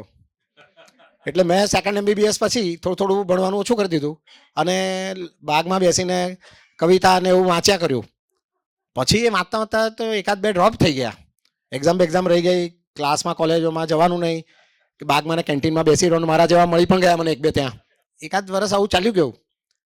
પછી કોઈકે ભગવતી કુમારને વાત કરી કે આ મુકુલ કંઈ ભણતો નથી ને પરીક્ષા આપતો નથી અને કોલેજમાં દેખાતો નથી. તો પછી ભગવતી કાકાએ પપ્પાને કીધું કે આ એમ કે છોકરો તમારો કંઈ મેડિકલ છોડી દીધું એવું લાગે છે એમ કે. પપ્પાએ મને પૂછ્યું કે આ ભગવતી કાકા આવું કહે છે કે એમ કે તે ભણવાનું છોડી દીધું છે. તો મેં કીધું લગભગ એવું જ છે. તો કે શું કરવું છે તારે? મેં કીધું પપ્પા કવિતા લખવી છે. તો કે જો આપણા ખાનદાનમાં આમ બી કોઈ ડાક્ટર થયું નથી, તો તારે લખવું હોય તો લખ અને ડાક્ટર નહીં થવું હોય તો કંઈ વાંધો નહીં, આપણને કોઈ પ્રોબ્લેમ નથી. તો કયા પિતા આવું કહી શકે? મને પછી સાયકેટ્રી ભણ્યો ત્યારે મને થયું કે આ મને બહુ કમાલનું કર્યું. એક સાયકેટ્રિસ્ટ હોય ને એ રીતે એમણે મને ટ્રીટ કર્યો. અને હું બી એક પેશન્ટ જેવો જ હતો કે આવી રીતે કોઈ મેડિકલમાં એડમિશન લીધું હોય આંદોલન કરીને લીધું હોય, એ માણસ પછી ભણવાનું છોડવાની વાત કરે. પણ એમને એ બહુ સ્થિતપ્રજ્ઞ હતા. પછી હું છોડીને મુંબઈ ગયો. સમકાલીનમાં મેં તે જમાનાનું નવું છાપું હતું, ત્યાં ટ્રેની તરીકે જોડાયો. 6 અઠવાડિયા સુધી એ કર્યું, પણ ત્યાં એ લોકોએ કહ્યું ટ્રેનીને અમે કોઈ પગાર આપતા નથી, એટલે આમ તેમ થોડું અટવાયો. પછી ફાર્બસમાં ગયો મંજુભાઈ ઝવેરી પાસે, ત્યાં મેં થોડા બુકના રિવ્યૂ લખ્યા. તો એમાં તો અઠવાડિયે 1 લખી રહીએ આપણે તો ખાલી 50 રૂપિયા મળે. તો આ બધું કરીને હું પાછો આવ્યો. તો પણ એમને કોઈ જાતનો હરક શોખ કંઈ હતા નહીં. એ કે તારી કુંડળી સારી છે. એ જ્યોતિષ હતા, પામિસ્ટ્રી જોતા, ન્યુમરોલોજી જોતા, એસ્ટ્રોલોજી, બધા જ ટેરો કાર્ડ, તો આ બધું જ તેઓ જોતા. તો એમણે મને કહી દીધું કે તને મળશે પૈસા ફેમ બધું મળવાનું જ છે એમ કે. એટલે તું કંઈ બી કર, કવિતા લખવી તો લખ, ડાક્ટર થવું હોય તો થાય, અને 2માંથી કંઈ નહીં કરવું હોય તો બી વાંધો નથી એમ કે. બધા વર્ષો સુધી બધાને એવું કે મને એમનો વારસો મળ્યો છે, શબ્દનો વારસો, કવિતાનો વારસો મળ્યો છે. પણ છેલ્લા થોડા વર્ષોથી હવે ખબર પડી કે એમનો જે જ્યોતિષનો ટેરો કાર્ડનો વારસો છે તે આ સંજય મારો ભાઈ બેઠો છે એને મળ્યો છે. કારણ કે એણે ટેરો કાર્ડનો અભ્યાસ કરીને અત્યારે ટેરો રીડર છે. તો એ સુષુપ્ત રીતે પણ એમના વારસા જળવાઈ રહ્યા. આમ અમારું બધું ખાનદાની જ છે. એમને મારા ઘરમાં આર્ટિસ્ટ છે બધા જ. સંજય આર્ટિસ્ટ છે, એની વાઈફ અંતિકા મારી ભાભી આર્ટિસ્ટ છે, મોસમ એની દીકરી એ આર્ટિસ્ટ છે, અક્ષર પોતે ફોટોગ્રાફર છે. એમ ઘરમાં ફોટોગ્રાફરની આ ત્રીજી પેઢી છે. કારણ કે પપ્પા પોતે ફોટોગ્રાફર હતા, મારા દાદા એ પોતે એ જમાનામાં ફિલ્મ મેકિંગનો એમનો સ્ટુડિયો હતો અને પપ્પાએ પણ શરૂઆત એક ફોટોગ્રાફીનો એમણે બી એક્સપેરિમેન્ટ કરી જોયેલો એમની રીતે. અને ડાર્ક રૂમ એ જમાનામાં ફોટોગ્રાફી ડેવલપ કરવાના જે હતા તે ડાર્ક રૂમ આવતા. એ રૂમમાં દાખલ થવાનું તમારે, કાળા રૂમમાં, ને પેલી ફિલ્મ ડેવલપ કરવાની પાણીમાં કેમિકલમાં નાખીને પછી એમાંથી ફોટા કાઢવાના. તો એ પોતે એમણે કર્યું છે કામ. અને એમની પહેલી ટૂંકી વાર્તા એ ડાર્ક રૂમ નામની જ હતી અને ડાર્ક રૂમ વિષય ઉપર એમણે પહેલી વાર્તા લખેલી. તો આવા કંઈ આમ વિલક્ષણ પ્રકારના વ્યક્તિ હતા. મને બરાબર યાદ છે કે મેં જ્યારે પહેલી કવિતા લખી તો એ પહેલાં હું કોઈ મુશાયરા કે કવિ સંબંધ સાંભળવા નહોતો ગયા, કવ્વાલી સાંભળતો બસ. એ સિવાય બીજું એવું કવિતાનું મને બહુ વિશેષ હતું નહીં. મારી નીચે ઘરમાં ડૉક્ટર દિલીપ મોદી, ભગવતી કાકા, પપ્પા, સતીશભાઈ આપ પણ ઘણીવાર આવ્યા છો ત્યાં આગળ, વિજયભાઈ શાસ્ત્રી અને ઘણા બધા કવિઓનું અમારે ત્યાં અવરજવર બહુ, કવિઓનું આવજા બહુ. પણ હું એ બધામાં બહુ ધ્યાન નહોતો આપતો. હવે મારે મારું રમવાનું, ને અમે તો ક્રિકેટ રમતા અને સોસાયટીમાં ગિલ્લી દંડા ને બધું રમતા, પતંગો ચગાવતા અને આવું બધું કરતા. એટલે કવિતાવાળું બહુ ખાસ હતું નહીં. સડનલી એક દિવસ મેં કવિતા લખી ને પપ્પાને જઈને કીધું તો એકદમ રડી પડ્યા. અને 50 વર્ષ એક્ઝેક્ટ થયા હમણાં 4 મહિના પહેલાં, 74 ના નવેમ્બર મહિનો હતો, એટલે ઓલમોસ્ટ 50 યર્સ પહેલાંની વાત. તો હી વોઝ ક્રાઇંગ. અને તો એટલા જબરજસ્ત એ થઈ ગયા કે ઘરમાં કવિતા આવી એટલે પેલું દીકરી જન્મી હોય કે દીકરો જન્મ્યો હોય ને, આવું આ પ્રકારનું એમ ખાલી ગઝલ લખેલી, એમાં કંઈ બહુ મોટું હતું બી નહીં. તો એને તો આમ એટલે લગભગ IVF થી 42મે વર્ષે છોકરી જન્મી હોય ને એ ટાઈપનું એમને. તો પછી તો મને કે ચાલ એમ કે હાથ પકડીને મને ચાલતા લઈ ગયા અને ભગવતી કાકાને ત્યાં લઈ ગયા પહેલાં. અને ત્યાં કે પગે લાગ. પછી એમ કે આણે ગઝલ લખી છે એમ કે એટલે ભગવતી કાકાએ મને ₹1 આપ્યો. એ ₹1 મનુબેને મારી માએ સાચવી રાખેલો. તો પછી એમણે મને યાદ કરાવ્યું. ત્યાંથી રિટર્ન થતા ભગવતી કાકા બહુ ખુશ થયા કે ભાઈ કવિ આપણે જમાતમાં એકનો ઉમેરો થયો એમ. તો પછી મને એમણે કહ્યું કે પપ્પાએ મને યાદ કરાવ્યું કે જ્યારે મારો જન્મ થયો હતો તે દિવસે તેના એટલે કે 1 કે 2 દિવસ પછી મમ્મી હોસ્પિટલથી પાછી આવી અને હું હજુ 2 દિવસનો હતો. તે દિવસે ઓલ ઇન્ડિયા મુશાયરો, ઉર્દુ મુશાયરો સુરતમાં હતો અને કેફી આઝમી આવ્યા હતા. તો પપ્પા એમને ઘરે લઈ આવ્યા કેફી આઝમીને. અને કેફી આઝમીએ માથા પર હાથ મૂકીને કહ્યું કે શાયર બનેગા. આ પપ્પાએ જ મને આ વાત ત્યારે કહી. ભગવતી કાકાંતાથી પાછા આવતા મને કહ્યું કે આવું કેફી આઝમીએ કીધેલું એમ કે એ લડકા શાયર બનેગા એમ કે. અને એમને માટે બહુ મોટું મૂલ્યવાન હતું કે કેફી મારા ઘરે આવ્યા અને ઓલ ઇન્ડિયા મુશાયરામાં આવ્યા હતા અને પપ્પાએ પણ એમાં ભાગ લીધેલો. નગીન ચંદ હોલમાં હતો મુશાયરો હતો, સેન્ટ એન્ડ્રુઝમાં. તો આવું એમનું વળગણ હતું. અને આ બહુ શુદ્ધ રહીશે વાત કરી એ રીતે, બહુ શુદ્ધ વળગણ હતું. શબ્દનું વળગણ પણ એકદમ શુદ્ધ. એટલે એમાંથી કંઈ ઉપાર્જન નહીં. પૈસા તો ઓફકોર્સ કવિતામાં હતા જ નહીં એ જમાનામાં, પણ પ્રતિષ્ઠા પણ નહીં. એટલે આવા બહુ મેં પોતે બી બહુ રેર લોકો જોયા છે કે જેને પૈસો, પ્રતિષ્ઠા, કોઈ પ્રકારનું બીજું વળગણ વગર શુદ્ધ શબ્દનું સેવન. તો આ એમનો એક વિશેષ હતો. મધુવન મારા ઘરને પણ એમણે લગભગ એ રીતે બનાવ્યું હતું કે કવિઓની ધર્મશાળા જેવું જ હતું. એ ગમે ત્યારે કોઈ પણ કવિ જતા આવતા રસ્તે એવી જગ્યાએ ઘર લોકેશન હતું કે જતા આવતા કોઈ પણ કવિ મનહર કાકા ત્યાંથી થઈને જઈ શકે. મારી મા પણ એવી જ હતી. એટલે એમની ઘણા બધા લોકો, હું તો હોસ્ટેલમાં હોઉં ઘણીવાર કે આમ તેમ રખડતો હું, તો મારા મિત્રો ખાસ સુરત આવે, ખાલી મારા બાપાને મળીને ચાલ્યા જાય. આવું તો ક્યાંય હોય કે આવીને મારા જ દોસ્તારો હોય એ મને મળે નહીં સુરતમાં અને માત્ર મનહરલાલ ચોકસીને મળીને પાછા જાય. પછી ધીમે ધીમે એ વસ્તુ વધતી ગઈ, કારણ કે પપ્પા પાછા આવે ને બેસે એટલે ધીમે રહીને એનો હાથ બી જુએ. એટલે હાથ જુએ એટલે 1-2 પ્રેડિક્શન કરે અને પ્રેડિક્શન પાછા પોઝિટિવ જ કરે અને બહુ સાચા પડે. કેટલા બધા એમણે તો અમને યાદ છે કે બિનિતા નાની હતી, સંજયને પણ ખબર છે કે એ પ્રેડિક્શન કરે તો એટલા બધા કોન્ફિડન્સથી કરે કે મને ઘણીવાર એમ થાય કે પપ્પા પછી જો આ નહીં થયું તો આ ભાઈનું શું થશે.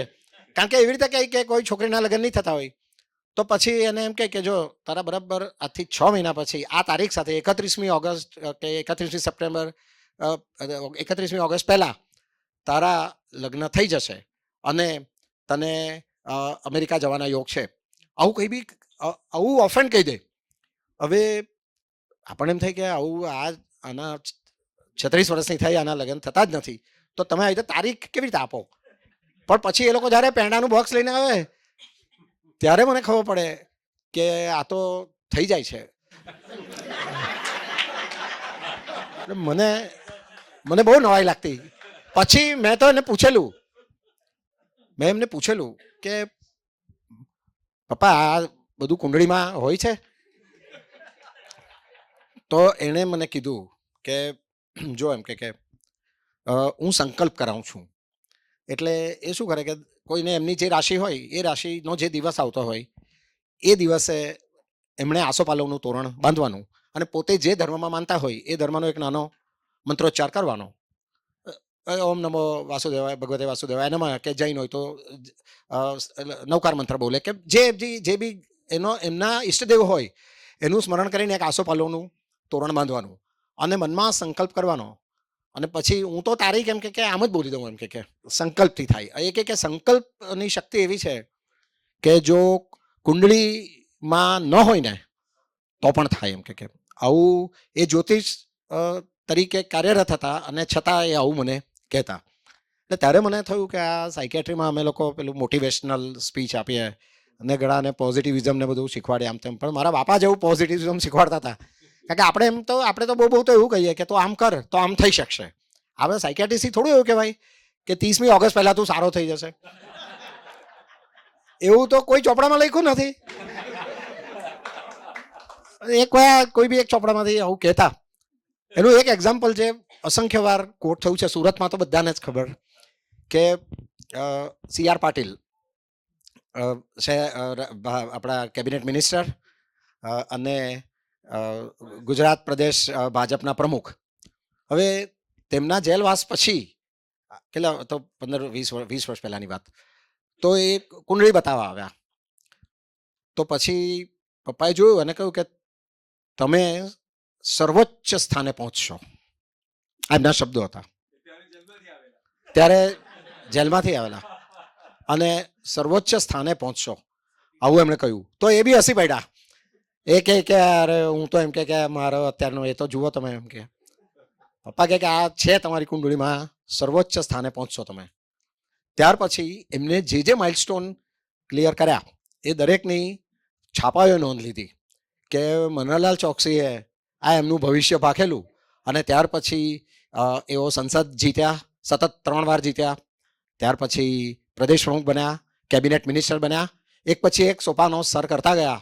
એવરી ટાઈમ જ્યારે થયું ત્યારે આખા લાંબા લાસ્ટ પેજ એડિટ છાપાઓએ લખ્યા કે મનહરલાલ ચોકસી ના કહેવા મુજબ એમના લાઈફમાં આવ્યા. અને CR ભાઈ પોતે જ બોલ્યા. એકવાર તો હું ઓડિયન્સમાં બેઠેલો અને ત્યારે એમણે કહ્યું કે અત્યારે એમનું સન્માન રખાયેલું. તો ત્યારે એમણે કહ્યું કે તમારા પપ્પાએ કીધેલું તો ત્યાં આ મુકામ પર કેટલોક આગળ હું પહોંચ્યો એમ કે આવું એક ચંદ્રકાંત બક્ષીનું મને યાદ આવે છે કે બક્ષી એ પણ એમને એ મનહર બાબુ કહેતા. તો એમને સારા ટર્મ્સ હતા એમની સાથે. એકવાર કપિલદેવ શુક્લ અમારા નાટ્યકાર સુરતના એમના ઘરે બધા મળ્યા હતા કલાકારો અને બક્ષી બાબુ આવ્યા હતા. એટલે મળવા ગયા તો ત્યાં કોઈએ કહ્યું કે ઉસ્તાદ કુંડળી પણ જુએ છે. અને બક્ષી તો જબરદસ્ત વિદ્વતાપૂર્ણ માણસ અને જ્ઞાતા એકદમ. એટલે એ બધું જોખીને કરે અને આમ તેમ કંઈ ચલાવી નહીં લે. એટલે એણે કહ્યું કે બોલો તમે મારા વિશે કંઈક કહો. પપ્પાએ એમને એવું કહ્યું કે તમારા નસીબમાં 3 બંગલા ને 3 ગાડી છે. હવે ચંદ્રકાંત બક્ષી કહે કે ચાલીમાં રહું છું અને આવી રીતે પ્રવાસ કરું છું 2nd ક્લાસમાં. એમણે કહ્યું કે આ છે એમ કે તે એમણે એક ડાયરીમાં લખી લીધું. નાની ડાયરીમાં બક્ષીએ લખી રાખ્યું. દાયકાઓ પછી હું આશીર્વાદ રહેવા ગયો. બક્ષી બાબુને અમે અમારા એક એસોસિએશનમાં બોલાવ્યા. પછી રાત્રે અમે ત્યાં આશીર્વાદ પર ટેરેસ પર બેઠા. કન્સલ્ટન્ટ એસોસિએશનના એમાં પ્રોગ્રામ યોગેશ દેસાઈના ઇન્સ્ટોલેશનમાં આવ્યા. ત્યારે રાત્રે અમે ટેરેસ પર બેઠા ત્યારે ચંદ્રકાંત બક્ષીએ કહ્યું કે તારા બાપાએ જે કહ્યું હતું ને તે સાચું છે. એમ કે મારું મુંબઈમાં એક ઘર ને ગાડી છે, મેં અમદાવાદમાં એક ઘર લીધું છે અને ગાડી છે મારી અમદાવાદમાં. અત્યારે રીવા બક્ષી અમદાવાદમાં જ રહે છે અને હું શેરીફ બન્યો તો મને શેરીફના નાતે મને એક ઘર ને એક ગાડી મળ્યા છે. તો આ મારા 3 ઘર અને 3 ગાડી, કોટ અનકોટ ચંદ્રકાંત બક્ષી. આ એણે મને કીધું કે તારા બાપાએ દાયકાઓ પહેલાં મેં ડાયરીમાં લખેલું હતું એમ કે. તો આ એમનું આ એ જ્યોતિષ હતું કે જે ઇન્ટ્યુશન પર વધારે હતું. એ બહુ આમ જ્યોતિષના, હા બિલકુલ પ્રોફેશનલ નહોતા, એ તો કોઈ ચાર્જ લેતા નહોતા. આમ જ લોકો આવતા અને રોજ કલાકો એમની સાથે કાઢતા.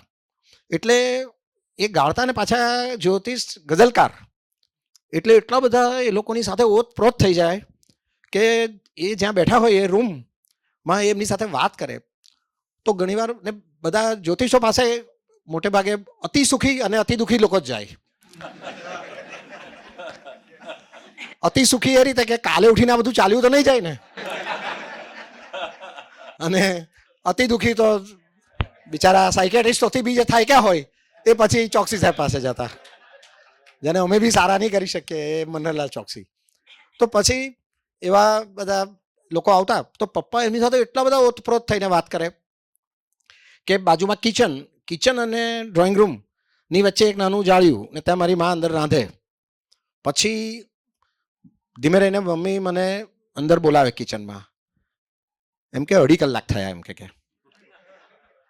એટલે 2.5 કલાક સુધી એ એમની સાથે એમના પત્તા અને આ અને કુંડળીને હાથે બધું કાઢીને બેસે અને એમને સલાહ આપે અને સલાહ કરતા મોટિવેટ વધારે કરે.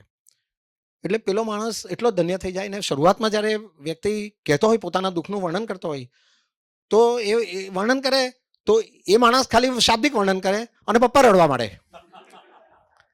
હવે આવું તો કોઈ જ્યોતિષ પોતે રડવા માંડે, પેલો માણસ બિચારો ડઘાઈ જાય, એને થાય કે હું દુઃખી ખરેખર છું કે નહીં. લોકો એમની પાસે નામ પડાવવા માટે બહુ આવતા. તો એ ન્યુમરોલોજી પ્રમાણે એમને જુએ, જે પ્રથા હજુ સંજયે પણ ચાલુ રાખી છે. પણ પપ્પા પોતે નવા નામ સજેસ્ટ કરે અને પછી એને ન્યુમરોલોજી પ્રમાણે જુએ. પપ્પા ગયા પછી નામો હું સજેસ્ટ કરું અને એનું ન્યુમરોલોજી સંજય જુએ. તો આવી રીતે નામ પાડવાની પ્રથા અમે ચાલુ જ રાખેલી. પણ પપ્પાએ એટલા બધા નામો પાડ્યા, એ પાછું જ્યોતિષની દ્રષ્ટિએ બી જુએ. તો નામો, બિલ્ડિંગના નામો પાડ્યા અને અરે બાળકોના નામો અને જાત જાતના બધા. એ ઘણા બધા બિલ્ડરો માત્ર પપ્પા પાસે નામ પડાવે અને નામ પડાવે પછી પાછું પપ્પા એનું કુંડળી કાઢીને જુએ. તો ઘણા તો એવા સુરતના બહુ મોટા બિલ્ડરો કે જે જમાનામાં હાઈરાઇઝ નવા બનાવવાના શરૂ થયેલા તે પીરિયડમાં, તો એ એમને એમ કહે કે તમે છે ને અત્યારે નહીં કરો એમ કે. તો એ બિલ્ડરોનો પ્રોજેક્ટ મુકાઈ ગયા પછી તમે સમજી શકો છો કે પ્રોજેક્ટ મુકાયા પછી 6 મહિના માટે એ પ્રોજેક્ટનું બધું કામ અટકાવી દેતા. એટલે ઉદયભાઈ આવું પણ કોણ કરે કુમારેશભાઈ, કે બિલ્ડર આખો પ્રોજેક્ટ રેડી હોય અને પપ્પા નામ પાડ્યા પછી એમ કે હમણાં 6 મહિના સુધી તમારા ઘર સારા નથી તો 6 મહિના માટે પ્રોજેક્ટ ટલ્લે ચડાવી દે. પણ પાછા એવું તો બોલે જ કે 6 મહિના પછી મૂકજો પણ આ સક્સેસ થશે. કારણ કે એને છે ને એમને પોઝિટિવિઝમનું એક હતું, એક જબરજસ્ત એ પ્રકારનું હતું એનું મને કારણ પણ એમણે કહેલું. એકવાર એ નાના હતા, બહુ નાની ઉંમરે, આ બધું એમણે શરૂ ક્યારથી કર્યું તો એ દેલવાડા ગયા હતા, આબુ ગયા હતા. પછી આબુથી દેલવાડા એકલા હતા. એ દેલવાડાના પછી એકવાર ફરતા ફરતા આમ જંગલ જેવો વિસ્તાર હતો તો આમ જ એ નીકળી ગયા અંદર. તો ત્યાં આગળ એક જૈન સાધુ બેઠેલા ને આજુબાજુ 2-3 જણા બેઠેલા અને એ કંઈક જૈન સાધુ એક કુંડળીની કંઈક ચર્ચા કરી રહ્યા હતા. એટલે પપ્પા તો આમ જ ગયા, ત્યાં આજુબાજુ કોઈ હતું જ નહીં ને ખાલી આટલું જ જોવા મળ્યું. એટલે નવાઈ લાગી તો એ પછી ઉભા રહ્યા ત્યાં આગળ. એ કુંડળી પડેલી હતી. હવે એમને થોડો કુંડળીનો અભ્યાસ હતો, બહુ યંગ હતા. એમણે આમ જ આ જોઈને છે ને એમણે એવું કહ્યું કે આમાં તો આ એક ખરાબ યોગ છે એમ કે વહેલું મૃત્યુ થઈ જશે. પછી પેલા સાધુએ એમનું બધું એ પૂરું કર્યું ત્યાં સુધી બેસી રહ્યા. એમણે કોઈએ કંઈ કહ્યું જ નહીં. એ પત્યા પછી એ સાધુએ એમને એકલામાં બોલાવ્યા અને તેમને એવું કીધું કે કાગળ લે એમ કે. એમણે કાગળ લીધો સાધુએ એ કાગળ પર કુંડળી દોરી, એ પપ્પાની કુંડળી. એટલે એ તો એકદમ આંખ પોળી થઈ ગઈ. આ કિસ્સો એમણે જ મને કીધેલો કે પપ્પા કહેતા હતા તો કે એમ કે હું તો એકદમ ચકાચોંધ થઈ ગયો કે મારું તો કંઈ ખબર જ નથી એમને, હું તો અજાણ્યો છું. એમણે મારી કુંડળી આખી કાગળ પર દોરી અને પછી એમને કહ્યું કે જો તારી કુંડળીમાં એક ગ્રહ એવો છે કે તારે ડેબિટ એટલે કે નેગેટિવ પ્રેડિક્શન કોઈ દિવસ કરવાનું નહીં. નેગેટિવ પ્રેડિક્શન હોય તો તારે બોલવાનું નહીં, પણ એમાં જેટલું પોઝિટિવ હોય એટલું જ બોલવાનું. આ તારી કુંડળીમાં છે એટલે તું જોજે અને પોઝિટિવ કહેજે તો એ વસ્તુ સાચી થશે. આવું તારી કુંડળીમાં છે, આવું કહ્યું. અને ત્યાર પછી આવીને એમણે કોઈની બી કુંડળી લઈ લે, કોઈને પણ જન્મ તારીખ પૂછીને પછી એમાં જેટલું પોઝિટિવ હોય ને એટલું એ બોલી દે અને બાકીનું ઇન્ટ્યુશનથી બોલે. આ એક અલગ જ એમની ધારા હતી. પછી કવિઓ માટેનો પ્રેમ બહુ એમને, એટલે રવિ મિલન કરીને એક સંસ્થા બી ચાલુ કરેલી. એમાં નયન, રવિન્દ્ર, બકુલેશ એ બધા કવિઓ, અને સવારે દર રવિવારે મળવાનું. એમણે અહીંયા બુદ્ધ સભા જેમ ચાલે છે એમ વર્ષો સુધી એમણે રવિ મિલન ચલાવી અને એમાં બધા ભેગા થઈને ખાઈ પીએ, મજા કરે, કવિતાઓ બોલે. પછી એ જમાનામાં પંક્તિ આપે અને પંક્તિ ઉપરથી ગઝલ લખે. એ બધીની શરૂઆત એમણે ત્યારે આ રવિ મિલનથી પાદ પૂર્તિ કહીએ છીએ, તરહી ગઝલ કહીએ છીએ. હવે તો બહુ કોમન થઈ ગયું. પણ આ બધી શરૂઆત કરેલી. એક મેગેઝિન પણ કાઢેલું, તર્જની નામનું એક મેગેઝિન પણ હતું. પણ એ છે ને અમારા બી બહુ વિલક્ષણ સંબંધો હતા. આમ કેટલા ટોલરન્ટ હતા, પણ હું બહુ અળવિતરો હતો નાની ઉંમરે. સપાટા બી મેં ખાધા છે, મને કોઈ વાર સપાટા બી માર્યા છે. પણ સમહાવ એમનું એક ફાધરિંગ અને મધરિંગ કઈ એ પ્રકારનું હતું કે આજનો જો છોકરો હોય ને તો આ વસ્તુને એ ફરિયાદ કરે, પણ એમણે જે બી આમ સમય મારી સાથે ગાળ્યો હશે એ તો સાંજે તો બઝમમાં જતા રાત્રે, પણ કોઈ દિવસ મારી મધરને એવું થયું જ નથી કે એમણે મને સમય નહીં આપ્યો. મને યાદ નથી કે એમની સાથે હું કંઈ પિક્ચર જોવા ગયો હોઉં કે કોઈ હોટલ રેસ્ટોરન્ટમાં ગયો હોઉં કે કોઈ મને પ્રવાસ લઈ ગયા હોય, એવું તો કંઈ નહોતું. પણ તેમ છતાં એમનું વાત્સલ્ય કંઈક એવા પ્રકારનું હતું કે જેમાં આપણને એવી કોઈ ફિલિંગ જ નહીં આવે કે આપણે એમનો સમય લઈએ. એમણે જ્યારે મને આપવાનું હતું તે મને એક જ શબ્દમાં આપી દીધું કે તારે જે કરવું એ કરે ને. આ તો આટલું મોટું તો કોઈ આપી જ નથી શકતું. બાપાઓ આપીને બધું આપે, પણ આ બહુ ઓછા પિતા આપી શકે. એમનું મધરનું અને પપ્પાનું આ પેરેન્ટિંગ હતું કે બઝમમાંથી રાતના 1:30 વાગે આવે તો બી એમણે કોઈ દિવસ એવી ફરિયાદ જ નથી કરી કે તમે મોડા આવો છો, ટાઈમ નથી આપતા, કે છોકરાઓને ટાઈમ નથી આપતા, નથી. તો એ વસ્તુ બાળકોમાં પણ એ જ જાય છે કે જ્યાં મધરની કમ્પ્લેન હોય એ બાળકો અવશ્ય રીતે વિરોધાત્મક કે કમ્પ્લેન કરતા થઈ જાય. પણ આ એક એટલે બેઝિક જે સાયકોલોજીના ઘણા બધા પ્રિન્સિપલ છે તે એમણે એમના આચરણમાં આમ જ બહુ સરળ રીતે, બહુ સાદી સીધી રીતે મૂક્યા. તો આવા હતા. એને અમારે ત્યાં એક પત્રકાર શિરોમણી કહેવાતા ગુજરાત મિત્રમાં ચંદ્રકાંત પુરોહિત, સુખડ ચંદનના માણસ, આવું એમને આપેલું. અને અજાત શત્રુ હતા. એમના એવું કોઈ વ્યક્તિ નથી મળ્યું ત્યાર પછી પણ એ હતા કે આજે પણ કે મનહરલાલ ચોકસી વિશે એક પણ નકારાત્મક બિલકુલ નહીં. એમની ગુડવિલનો મને કિસ્સો યાદ આવે છે કે બાબરી ધ્વંસ થયો તે દિવસે અમારો સોસાયટી આ બાજુ હિન્દુ આત્યંતિક લોકો રહે, અમે મુસ્લિમ વિસ્તારમાં. તો કેટલાક યંગ છોકરાઓ તે પછી આપણને ખબર છે કે રાયટ્સ થયા હતા, તો ખુલ્લી તલવાર સાથે સોસાયટીમાં આવ્યા અને આમ સ્કૂટરની સીટ પર તલવાર, એટલે આમ સીટ 2 ટુકડા, આવા 4-5 છોકરાઓ પસાર થયા ત્યાંથી. પપ્પા બિલકુલ કંઈ જ નહીં, એમને તો કવિ માણસ, એમને કંઈ નહીં, એમ જ જઈને ત્યાં એ વિસ્તારમાં જે ત્યાંના જે આગેવાનો હતા બધા સાથે એમને ગરવટ સંબંધો હતા. એ ત્યાં ગયા કે આ છોકરાઓ શું કરે છે એમ કે. એટલે પેલા ચાચાએ તરત ઉતરીને આ છોકરાઓને બોલાવ્યા કે ચાલો બધા અંદર આવી જાઓ એમ કે. આ એમની ગુડવિલ હતી કે જે 1968માં રેલ આવેલી. એ રેલમાં અમારી સોસાયટીમાં ગ્રાઉન્ડ ફ્લોર પર 8 ફૂટ પાણી હતા, સોસાયટી પાછી ઊંચાણ પર, અને બાજુનો જે વિસ્તાર હતો એ વિસ્તાર પાણીમાં હતો. પ્રતિભા માસીને યાદ હશે તો ડૂબ્યો હતો. તો તે વખતે બધા અમારા ઘરોના આખા એ મુસ્લિમ વિસ્તારના ઘણા બધા લોકોને અમે અમારા ધાબા ઉપર આપણા ધાબા પર રાખેલા. એ બધા પપ્પાએ એક્ઝિક્યુટ કરેલું. એ બધા વડીલો વૃદ્ધોને ખબર કે આ બહુ ભાઈચારાથી રહેનાર વ્યક્તિ છે, અને આજુબાજુના બધા જ એમણે યંગ છોકરાઓને એ લોકોને બી કંઈ ખબર જ નહીં. એ છોકરાઓને વાર્યા અને બહુ સરસ રીતે આખો એ પીરિયડ, ત્યાર પછીનો પીરિયડ, ગોધરા પછીનો પીરિયડ, એ આ વિસ્તારમાં હોવા છતાં એ લોકોએ જ અમને પ્રોટેક્ટ કર્યા. ત્યાર પછી એ લોકોએ અમને પ્રોટેક્ટ કર્યા કે આ સોસાયટી એ આપણી જ સોસાયટી છે. તો આવું આ પ્રકારનો વાતાવરણ એ બનાવવામાં મનહરલાલ ચોકસી બહુ મુખ્ય હતા, કારણ કે બાજુમાં જ ઘર હતું અને એ તો સતત જતા, મને જાતે લઈ જતા. અમે તો એ લોકોના પરિવારના હોય એ રીતે અમે ઉછર્યા છે ને એ રીતે મોટા થયા છે.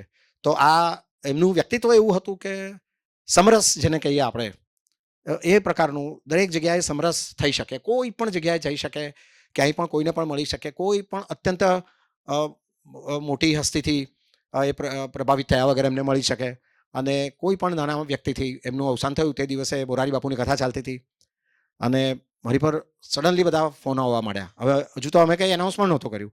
કથામાં બાપુને ખબર પડી તો મોરારી બાપુએ ત્યાંથી એનાઉન્સ કર્યું કે મનહરલાલ ચોકસી હવે આપણી વચ્ચે નથી રહ્યા. તો કથા પતી એટલે ઘણા બધા લોકોને તરત સિટીમાં ખબર પડી. એટલે આપણે કોઈ ગ્રુપ મેસેજ કર્યા એ પહેલાં તો લોકોએ આપણને મેસેજ કરીને કહ્યું કે તારા પિતા નથી રહ્યા. તો એમનું એવું હતું કે એટલે આપણે ગમે એટલા મોટા થઈએ પણ આપણા બાપથી તો મોટા નથી થતા, આપણા ગુરુથી મોટા નથી થતા.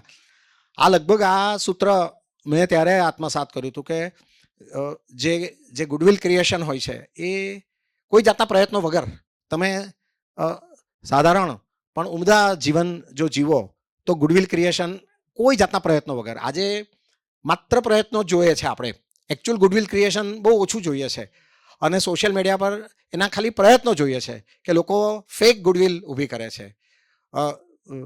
કહેવાતા ઇન્ફ્લુએન્સર્સની આખી જમાત ઊભી થઈ ગઈ છે. આ એવા ઇન્ફ્લુએન્સર હતા કે જેણે ક્યારેય પોતે રિયલાઇઝ નહીં કર્યું કે હું ઇન્ફ્લુએન્સર છું. એમણે ક્યારેય એમણે બાપુ આવ્યા હોય તો એમના વિશેષ દર્શન કરવા જવું કે એવો કોઈ ઉપક્રમ નહોતો એમનો, પણ કોઈકે જઈને એમને કહ્યું કે આ એવી વ્યક્તિ હતી કે જે આજે સુરતની એક ધરોહર જેવી હતી અને જે આજે નથી રહી. તો આવું કંઈક એક જબરદસ્ત વ્યક્તિત્વ. હું માત્ર એમનો દીકરો છું એટલે નથી કહી રહ્યો, પણ મેં એમને આ બધું એમનામાંથી જોયું છે. એમાંથી કેટલુંક ઉતર્યું છે, બધું તો આપણે ઉતારી નથી શકતા, પરંતુ કેટલુંક વસ્તુ ઉતરી છે. એક ખાસ વાત કહું કે મેં જ્યારે કવિતા લખવાની શરૂ કરી ત્યારે એમણે મને એવું કહ્યું, એ જમાનામાં હજુ આ વસ્તુ એટલી એપ્રિશિએટ નહોતી થતી રહીશ કે મરીઝ એ સર્વકાલીન મહાન કવિ છે ગુજરાતીના. હવે એ જમાનામાં મરીઝની સાથે બાકીના બધા જ સમકાલીન શાયરો, બધા ઘાયલ, ઘાયલ, બેફામ, સૈફ, તે વખતે મરીઝને ગઝલ સમ્રાટ નહોતા કહેતા. અલબત્ત મરીઝ એમની પીક પર હતા તે વખતે, પણ બાકીના બધા મુશાયરોમાં વધારે સક્સેસફુલ શાયરો અને વધારે મોટા ગણાતા શાયરો. પણ એણે મને કહ્યું, અને ત્યારે આપણને પણ નહીં ખબર કે આમાં ને આમાં બહુ એવો તો મોટો શું ફરક છે, કારણ કે મરીઝ તો એટલો સિમ્પલ લાગે કે આપણને બહુ મહાન શાયર છે ને એવું તો બહુ બધી વાર વાંચીએ નહીં ને, અને બહુ ધીરજપૂર્વક નહીં વાંચીએ ત્યાં સુધી ખબર જ નહીં પડે. બહુ એકદમ લો પ્રોફાઇલ એમનું વર્ઝ હતું. તો ત્યારે એમણે કહ્યું હતું કે જો આ બાકી બધા જ સારા શાયરો છે, પણ સર્વોત્તમ શાયર મરીઝ છે.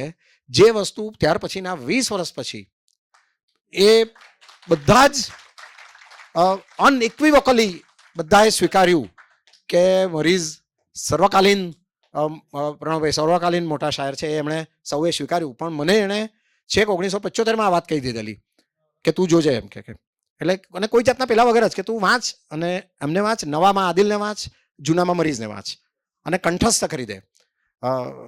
આ વસ્તુ એમણે મને કહી હતી. તો હું 4 પંક્તિ એમને અર્પણ કરું છું, ને પછી છેલ્લે એમની પાસે મેં જબરજસ્તી એક નઝમ લખાવડાવેલી. આ રહીશ એક સરસ નઝમ વાંચી એમની. આ એક નઝમ મેં એમની પાસે લખાવડાવેલી. તમે કંઈક લખો. ને એ વખતે એમના 75 પૂરા થયા હતા કે એમની વર્ષગાંઠનું એક સેલિબ્રેશન આપણે રાખ્યું હતું. એ પ્રસંગે રહીશ તેને જ આયોજન કરેલું. જીવન ભારતીમાં આપણે અમર ભટ્ટને બોલાવેલા, ને બસ એ વખતે એમની પાસે એક નઝમ લખાવડાવી હતી. તે એમની જ નઝમ છે, પછી હું વાંચું, પણ હું આ પંક્તિઓ પહેલાં એમને અર્પણ કરું છું કે જળથી વધારે નીતર્યા જેઓ રહ્યા હતા, જળથી વધારે નીતર્યા જેઓ રહ્યા હતા. ને ઉસ્તાદ તો 2 દાયકા પહેલા ગયા હતા. તેઓને જાજી લાઇક્સ મળી નહોતી, તે છતાં તેઓએ હર કોઈને બહુ લાઈક કર્યા હતા. આ એમનું જીવન હતું કે આપણે લાઇક્સ મેળવવામાં રહીએ છીએ, તેઓએ લાઈક કરવામાં આખી જિંદગી કાઢી.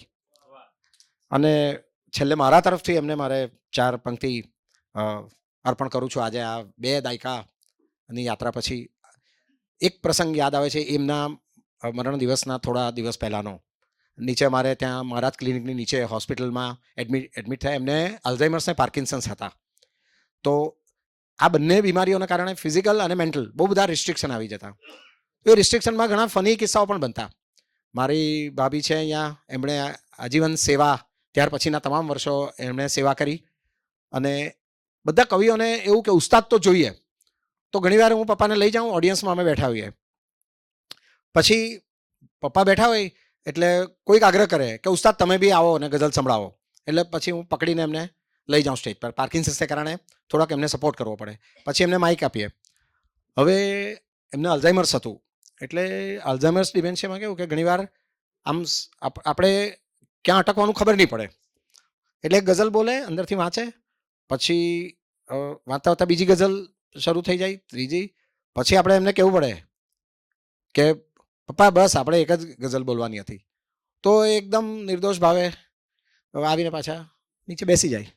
એટલે એ કેવી અવસ્થામાં એમણે વર્ષો કાઢ્યા, છેલ્લા લગભગ 3 વર્ષ. અને પછી એકવાર એ અનફોર્ચ્યુનેટલી પડી ગયા, હેડ ઇન્જરી થઈ, નીચે હોસ્પિટલમાં એડમિટ થયા હતા. ત્યારે ઓલમોસ્ટ કોમામાં હતા, સેમી કોમાથી કોમા જેવી અવસ્થા હતી, પણ છેલ્લા દિવસોમાં લગભગ કોમામાં. હવે એ વખતે આપણે જાણીતો ગાયક કલાકાર, અમારો મૂળ સુરતનો, પણ પછી તો મુંબઈ છે, સોલી કાપડિયા. સોલી અમારા રહીશનો બધાનો બહુ અંગત મિત્ર, અમે બધા સાથે મોટા થયા. એટલે એ સુરત આવ્યો તો એને ખબર પડી કે ઉસ્તાદ હોસ્પિટલાઇઝ છે ને 14 દિવસથી કોમામાં છે. એટલે એ મળવા આવ્યો. હવે એ પહેલાં તો એમનામાં ચેતના હતી જ નહીં અને કોમામાં હતા. હવે સોલી એમને છે ને તે થોડા વર્ષો પહેલાં સોલીને એક શીન કાફ નિઝામ કરીને ઉર્દુ શાયર, એની એક ગઝલ સોલીને પપ્પાએ આપેલી. સોલીએ બહુ સરસ કમ્પોઝ કરેલી દરબારી રાગમાં, જા રહે હો તો સોચ કર જાઓ તુમ ભી મેરી તરહ ન ડર જાઓ. આ ગઝલ સોલીએ બહુ અદ્ભુત કમ્પોઝ કરેલી. તો સોલીએ એમના કાનમાં આ જોરથી ગાયું તો એમની આંખ ખુલી અને વાહ સોલી એવું બોલી પાછી આંખ મીચાઈ ગઈ એમની. ત્યાર પછી એમણે કંઈ સાંભળ્યું બી નથી, એ ચેતના પાછી આવી જ નહીં ત્યાર પછી. પણ આ એક આપણે પેલો આમ ચમત્કારમાં માનતા નથી, પણ એક ચમત્કાર જેવું કે કોમામાંથી વ્યક્તિ ખાલી આટલી સેકન્ડ માટે ફરી પાછી પુનર્જીવિત ટાઈપની થાય અને ફરી પાછી કોમામાં ચાલી જાય. તો કદાચ આ એક કવિતા ગઝલ એક એવી ચીજ હતી કે જેણે એમને જીવંત રાખ્યા દાયકાઓ સુધી. રહીશે કહ્યું કે સૌથી વધારે શિષ્યો એમના હતા, એમાંનો એક રહીશ. અને આજે ગુજરાતમાં સૌથી વધારે એને છંદ શીખવાડનાર ડૉક્ટર રહીશ મણિયાર છે. ગુજરાતી ભાષામાં સૌથી વધારે ગઝલો ને ગઝલકારો છંદ શીખ્યા છે તો ડૉક્ટર રહીશ મણિયાર પાસે. અને બીજા અનેક એમના ચેલાઓ કે જે લોકો અત્યારે ગઝલ ગુરુ છે. તો ગુરુઓના ગુરુ, ઉસ્તાદો કે ઉસ્તાદ, આવું એમને નામાભિધાન કરીએ તો ખોટું નથી. એમની નોવેલ પ્રીતના પારેવડા એ ભગવતી કાંઈ દબાણ કરીને લખાવેલી કે તમે ગદ્ય પણ લખી શકો છો. ત્યારે એ ના પાડતા હતા કે હું તો ઉર્દુ શાયરી ને ગુજરાતી ગઝલ બહુ હતો. પણ ત્યારે એમને પ્રીતના પારેવડા, હૂંફ, જળહળ અંતરજ્યોત, એમની ગુજરાત મિત્રમાં સિરિયલાઇઝ થયેલી નોવેલો, અને એક ગંગા સ્નાન કરીને ટૂંકી વાર્તાનો સંગ્રહ, એમ કરીને બીજા ગુજરાતી સંગ્રહો પણ એમણે કર્યા. તો એમણે લખેલી એક નઝમ બોલું છું. પહેલાં મારે 4 પંક્તિ અર્પણ કરવાની થઈ ને પછી છેલ્લે એમણે લખેલી નઝમ હું બોલું. આ હું 2 પંક્તિ એમને અર્પણ કરી છે કે પલળતા પ્રેમની મોંઘી એવી મીરાત મળે, પલળતા પ્રેમની મોંઘી એવી મીરાત મળે ને વરસતા વાલથી ભીંજાતી કાયનાત મળે. દુઆ સહુવતી જાહેરમાં કરે છે મુકુલ કે બધાને આવતા જન્મોમાં આવો બાપ મળે.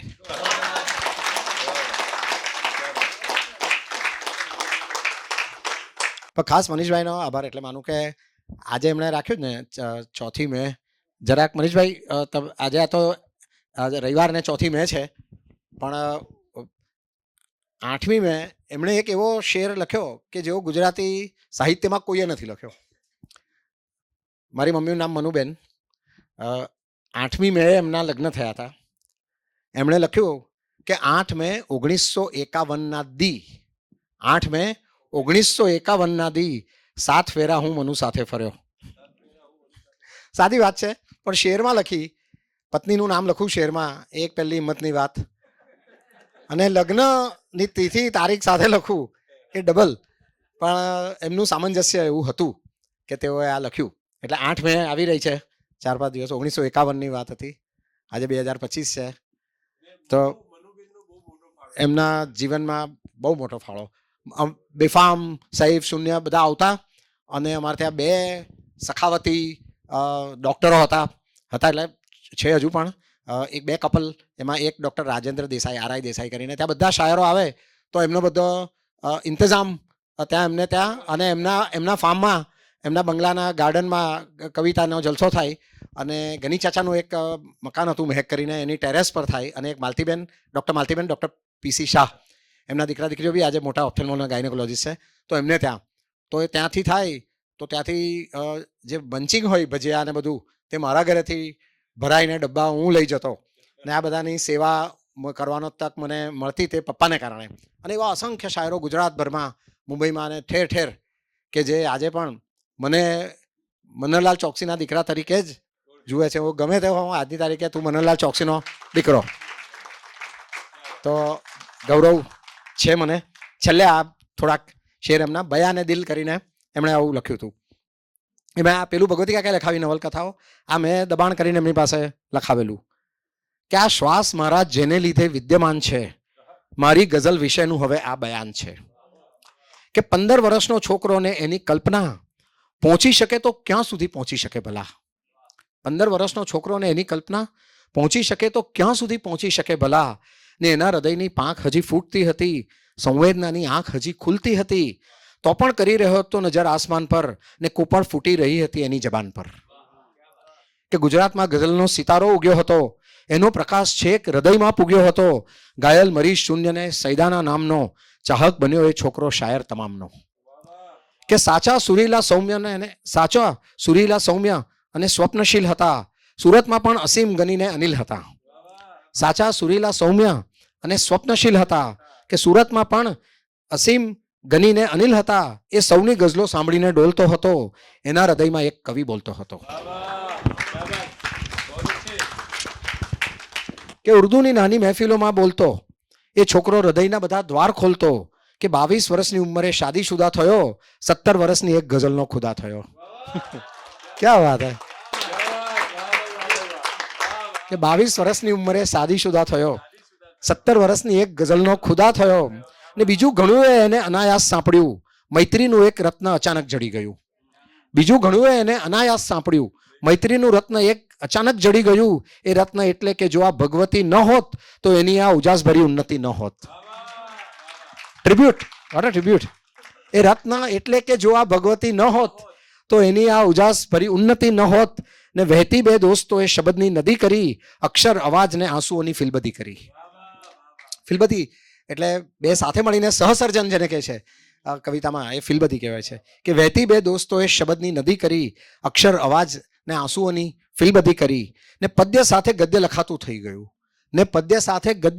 થઈ ગયું, હૈયું નવલકથાઓથી રાતું થઈ ગયું. સંવેદનાએ એના હૃદયના ફલક ઉપર એક મોરપીંછ મૂકી દીધું રંગથી સભર. સંવેદનાએ એના હૃદયના ફલક ઉપર એક મોરપીંછ મૂકી દીધું રંગથી સભર. સંકોચ સાથે લોહીનો સંબંધ રાખતો, ને મજબૂત દોસ્તીના સદા સ્કંધ રાખતો. સંકોચ સાથે લોહીનો સંબંધ રાખતો, મજબૂત દોસ્તીના સદા સ્કંધ રાખતો.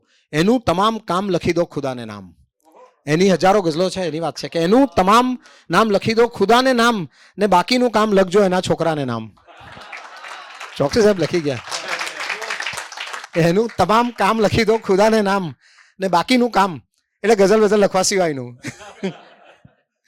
એ છે ને, એ કમાલ હતા. એકવાર છે ને અલ્ઝીમરનું પેશન્ટ, અને એ લોકો કઈ નડિયાદથી બતાવવા આવેલા, જ્યોતિષ બતાવવા આવેલા. હવે પપ્પા એને કહે કે આ 6 મહિનામાં સારો થઈ જશે. હવે હું મારો સાયકેટ્રીમાં ભણતો 3જા વર્ષમાં, મેં કીધું આ જો સારું થઈ જાય દુનિયામાં, કોઈ તે કે એ જમાનામાં રોનાલ્ડ રીગનને અલ્ઝાઇમર થયેલો, દુનિયાએ જાણ્યું કે અલ્ઝાઇમર એ કેવી વસ્તુ છે, એમાં માણસ સારો નથી થતો અને ધીમે ધીમે ડિટીરિયોટ જ થાય છે.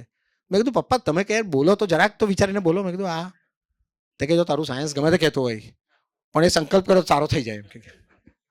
અને નહીં માનો કે એ મહિના 2 મહિનામાં જ છે ને એ લોકોએ પેલું કંઈક પોતે સંકલ્પ કરીને મંત્રેલું પાણી પીતા, તો એ લોકો ત્યાં મળવા આવ્યા હતા કે હવે એને સારું છે એમ કે. હવે સારું મને એમ થાય કે કેવી રીતે સારું થયું હોય, જે માની સાયકેટ્રિસ્ટો દવા નથી શોધી શક્યા, ન્યુરોલોજિસ્ટો ફાંફા મારે, એમાં ખાલી સંકલ્પ કરવાથી થતું હોય તો આ દુનિયાનો ઉદ્ધાર થઈ જાય. તો આવું ભોળે ભાવે કંઈ પણ બોલી દેતા કે એનું તમામ કામ લખી દો ખુદાને નામ, બાકીનું કામ લખજો એના છોકરાને નામ, ને નત મસ્તકે ઊભો છે આશીષ આપજો, નત મસ્તકે ઊભો છે આશીષ આપજો, જો થઈ શકે તો એને હૃદયમાં સમાવજો. માન્ય શ્રી રહીશભાઈ મણિયાર અને માન્ય શ્રી મુકુલભાઈ ચોકસીના વક્તવ્યથી આપણને કે વિશેષ પ્રાપ્તિ થઈ હોય તો બંને વક્તાઓનું ખૂબ સન્માનપૂર્વક તાળીથી અભિવાદન કરીએ. બંને વક્તાઓને વંદન, બંને વક્તાઓનો આભાર. માન્ય શ્રી રહીશભાઈ અને માન્ય શ્રી મુકુલભાઈ આપણી ગુજરાતી ભાષાના પ્રથમ પંક્તિના કવિ છે, તદુપરાંત મેડિકલ રીતે બંને ડૉક્ટર છે અને ખાસ સુરતથી આ કાર્યક્રમ માટે અહીંયા પધાર્યા છે. એનો વિશેષ આનંદ છે. વિશેષ આનંદ એટલા માટે પણ ખરો કે સાથે પરિવારજનો અને સ્નેહીજનો પણ અહીંયા ઉપસ્થિત છે, તો એમનો પણ હું આભાર માનું છું. આપ સૌ સમય ખર્ચીને આવ્યા એ માટે આપ સૌનો આભાર. આ કાર્યક્રમની નોંધ જે કે ગુજરાતી અંગ્રેજી અખબારો લીધી એ તમામ અખબારના તંત્રશ્રી, રિપોર્ટરશ્રી, ફોટોગ્રાફરશ્રીનો આભાર. એક સમૂહ તસવીર લીધા બાદ કાર્યક્રમ પૂર્ણ જાહેર કરીશું. બહાર આઈસ્ક્રીમની વ્યવસ્થા છે, એને ન્યાય આપશો.